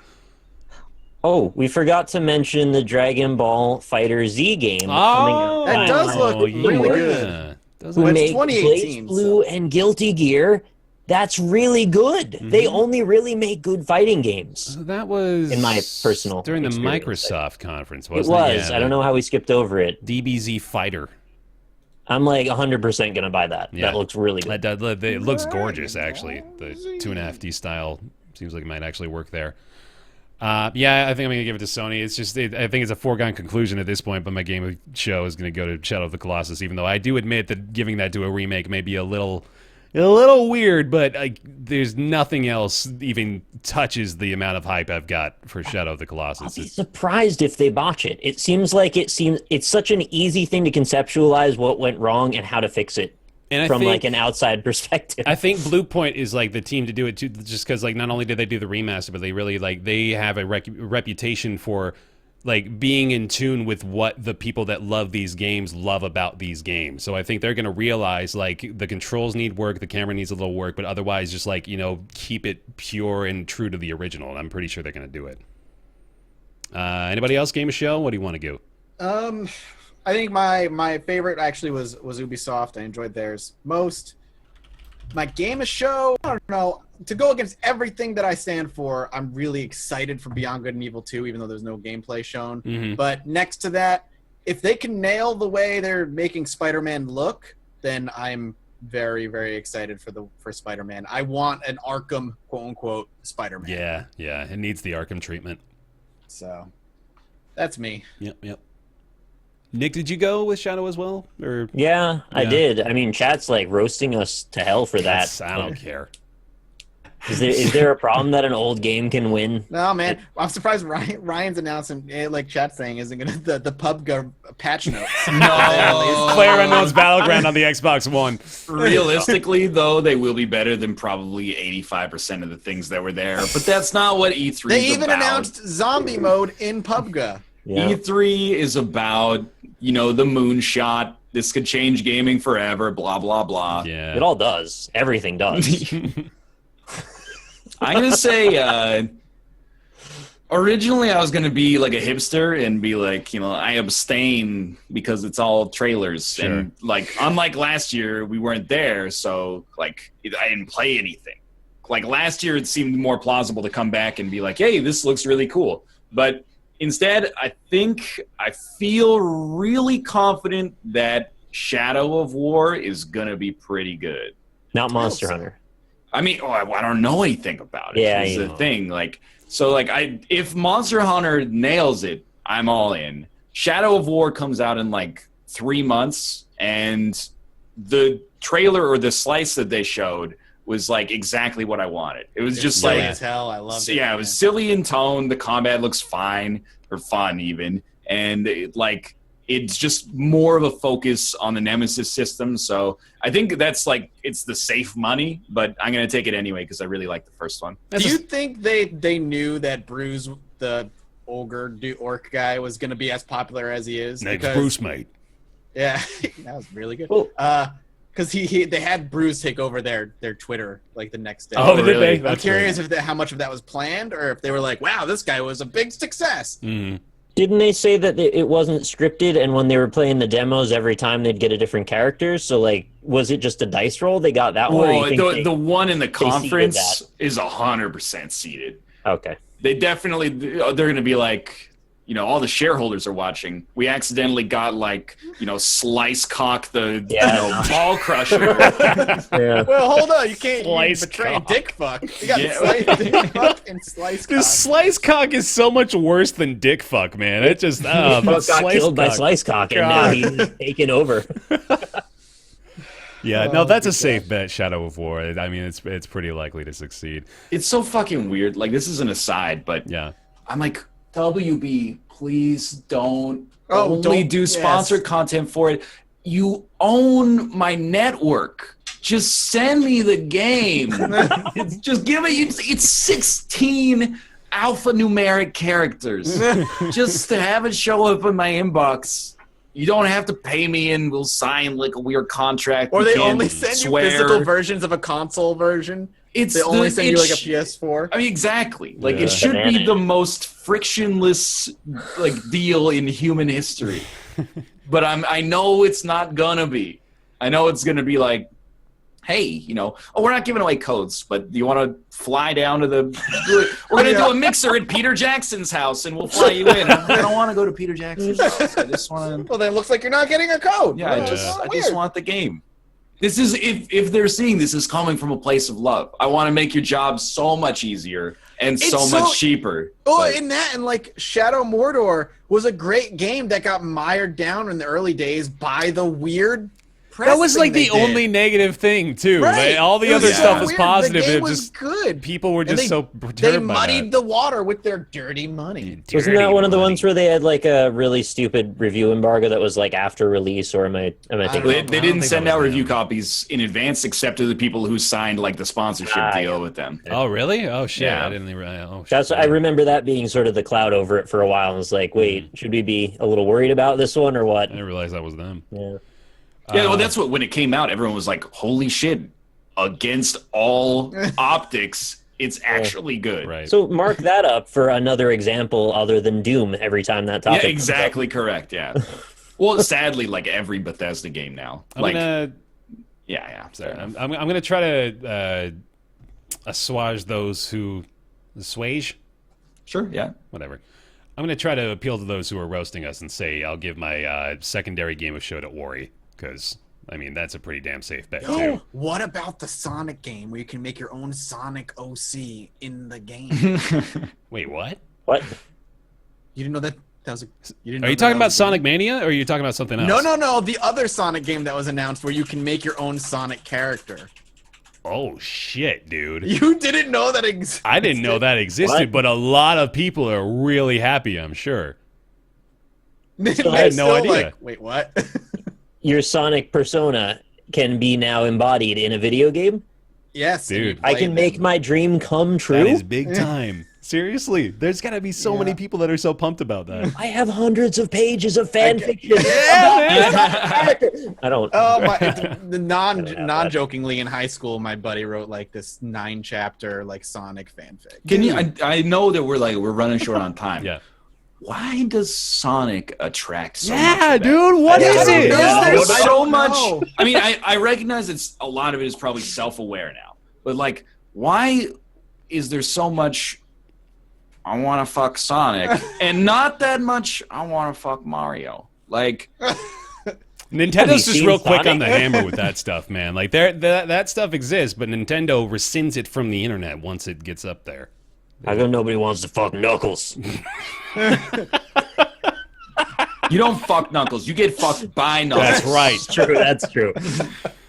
Oh man. Sonic Forces, I guess it's what it's called. Sonic Forces. Okay, cool. Yeah. Is it spelled with a 4? No. Well, Oh, that's then it's through. Passed. Done. all right. Cool. Well, that'll wrap up our E3 2017 coverage. Again, thank you very much for watching the restreamed versions of that as well. If you did, and if you missed any part of those are up on my YouTube channel, youtube.com/BaerTaffy. You can check those out. And real quick, that's gonna bring us into the game conversation for today as well. It was RiME that Nick and I played. Nick, I want you to take the reins here. RiME. RiME is an adventure puzzle platformer with a heavily narrative-driven basis. Tells the story of a young boy who finds himself washed up on an island. Stay with me. I know this is a very common conceit in video games. It starts out simple enough. There's a big tower in the distance, and you want to figure out how to get to it.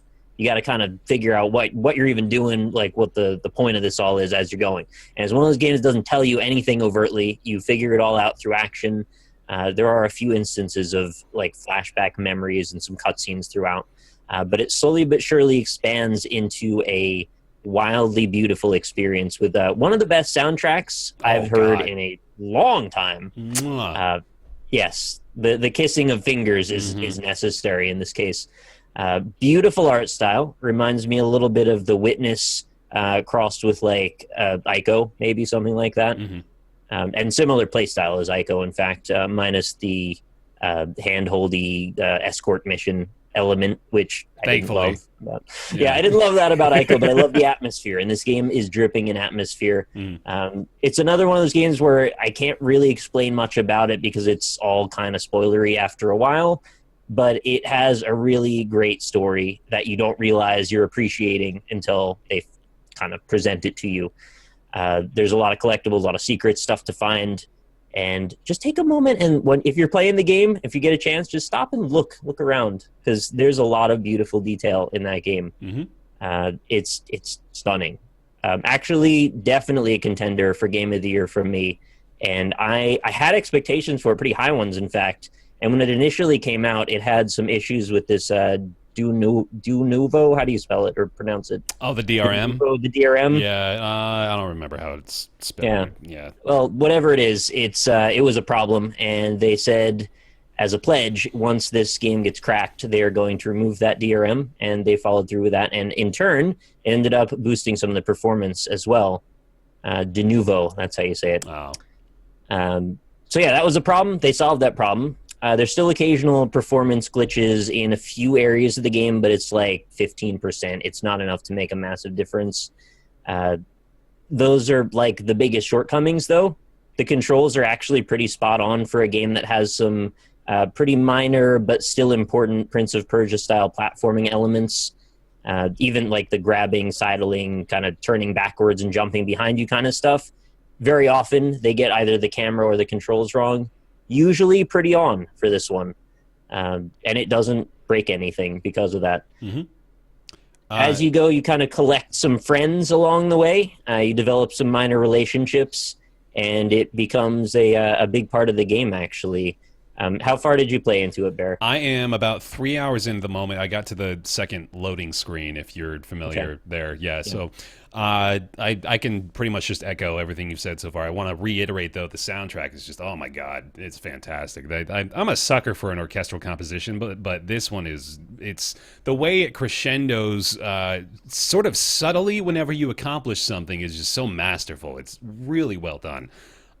Beautiful to look at as well, really satisfying visually. The aesthetic is great. It's a bit of the color palette is a little limited thus far, but I'm assuming that it's just because I'm a little early in and may change up a little bit more down the road. There's a variety of different color palettes that you'll go through. Cool. And yeah, like Nick said, you find these little companions around.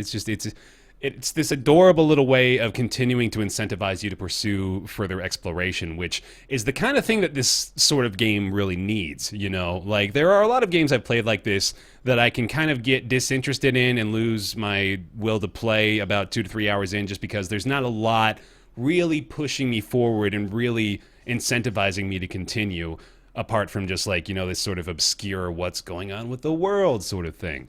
You get that feeling with RiME where you don't really know what's going on. You're pretty confused for the majority of the, or at least, you know, the first few hours of what I played. I don't really understand what's happening, but I'm still extremely captivated by it just because it does, like I said, a great job of continual incentivization, and just like the world is interesting. The world is beautiful. The world is like well contained enough to keep your interest. The other thing is the pacing is really well done. You might not even realize it as you're playing it, but you're building a little bit of a collection of knowledge about how puzzles work, and then you can kind of project that on further into the game. Yeah. And the puzzles are well done in that they're not overly obtuse, and they're not also super easy either. They're like a nice medium balance, at least for me.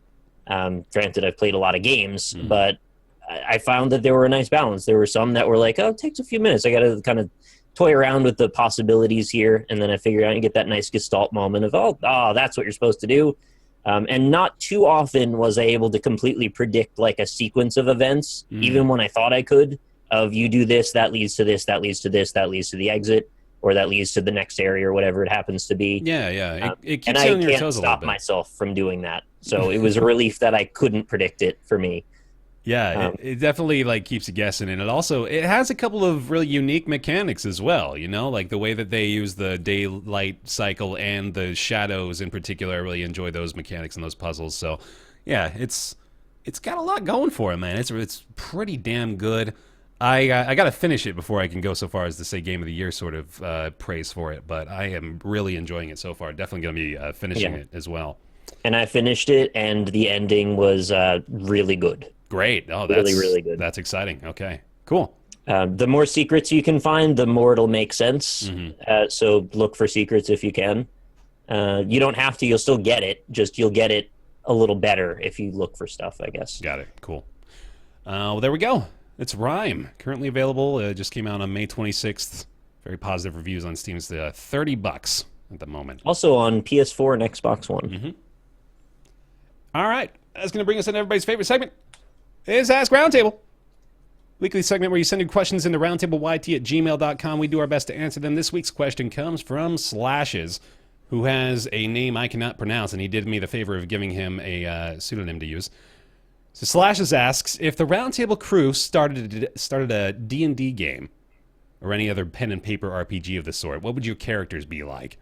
Class, race, personalities, looks, etc. See, now I'm using this as a double-purpose question because one of these days this is actually going to happen. I think we're going to have to do some sort of one-shot with us. So we're knocking this part out now. We're getting the difficult stuff right on Lost Initiative. Twitch.tv/Lost Initiative show. Wait, I didn't sign a contract. You don't know that. Yeah, you didn't. So I've got a halfling bard that I'm pretty in love with over on Lost Initiative show. I really like that kind of character, but Mathis sold me on I'm playing an old wizard, an old ancient man with great power. I gotta do that, I think, at some point. That's my next move is old, ancient, powerful deity wizard. That's me. With that voice for 4 hours. With this won't get old at all, right? This is still funny. Nick? Yeah, wizards are great, man. You'll love it. I don't even know what options there are. I've never really played them. You tell me what you want to play, and I'll tell you the class that best fits. There we go. I want like to that. be some kind of wizard that can like manipulate time and space. You could just go straight wizard, and there's time and space spells. Oh, that was so easy. That's so That's easy. super Shit, easy. man. We should I just want have a... powers think- to be based on like green vibrating crystals. Also, is that part of my class? Well, if you want crystals, then you want to go the psychic powers, psionics, because they have crystals that they can float around. So I'd want to also be like a dark elf, You can multi-class and go wizard psionic. wizard, psionic, dark elf, Dark elf, destruction mage. Destruction mage. I vibrate my enemies out of existence. You just pick wizard, and you can choose the spells that you want to use. It's so easy. It is. Wizards are great. Ryan, tell Mathis what you want to be, and he'll give you a class and race. I'll play anything as long as it's not with these jokers. Oh. Womp womp. Oh, sadness. No, man, what should I be? Oh God, Ryan, I don't fucking know. You know, I would set you up with what we put with Bear with first. Just play a bard, Yeah, you would be a good bard. You'd be a good talker, someone that just doesn't shut up. I worry though that like a D&D game with like 4 entertainers is my own personal nightmare because like I want to be the only entertaining one. And that's a great personal That's why flaw. you keep me around.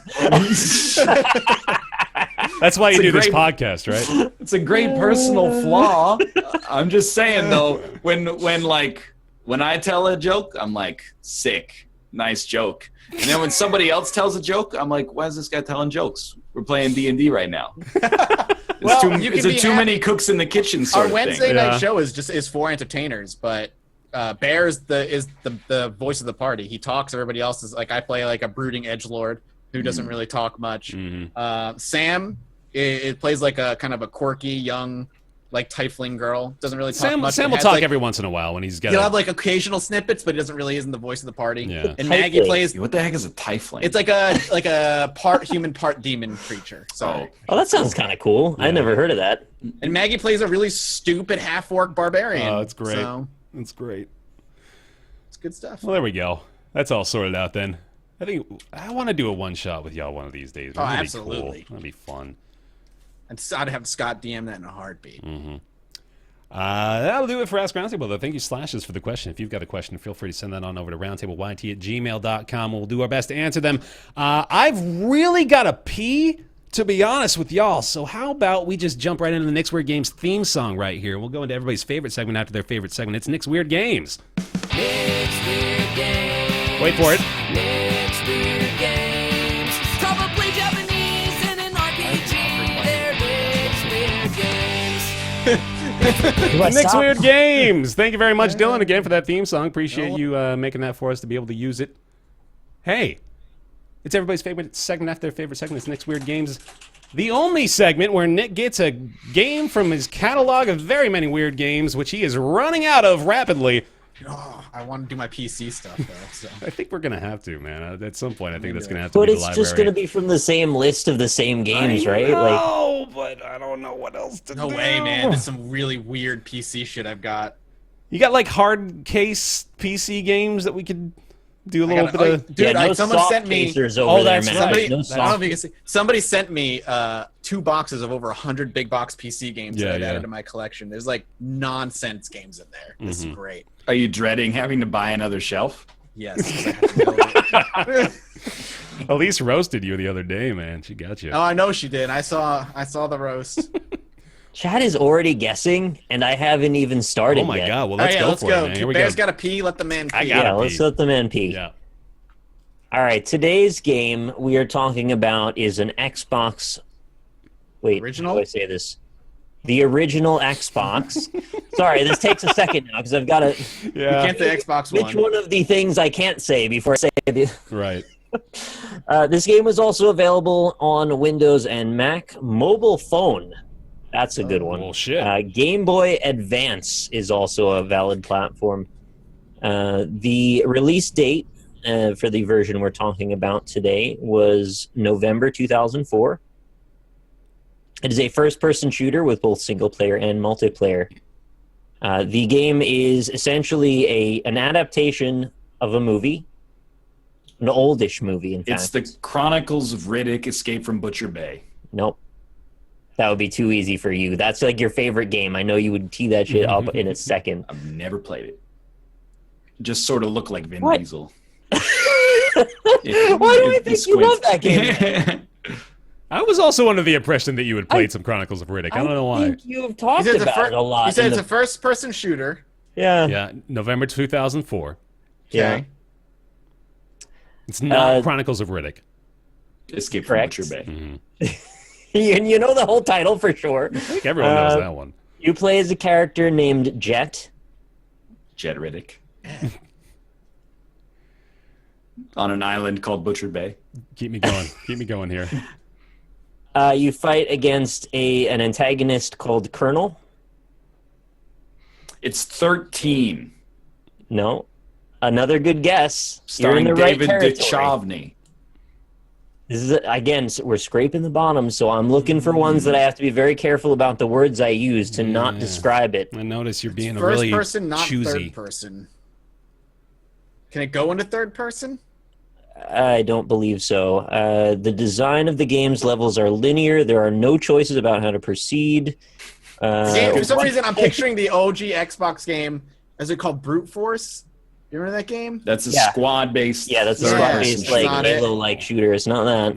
No Okay. Riddicks. God, Brute Force is Features terrible. vibrant colors, floating boxes and tiles, teleports, and deep chasms. No. Features falling damage. Whoa. Yeah, I know, Nice, right? Big time. You have customizable abilities, and you earn Bear, points. you look like in pain. Dude, it's a called, problem. Part of build gotta counter go. upgrades. I just see Bear shifting. And Oh, I can't the do it, face man. is like is pure sadness. Here's a good one. Here's a good one. When you earn a level, your character upgrades from Jet 0.0.0 to Jet 0.0.1, and so on.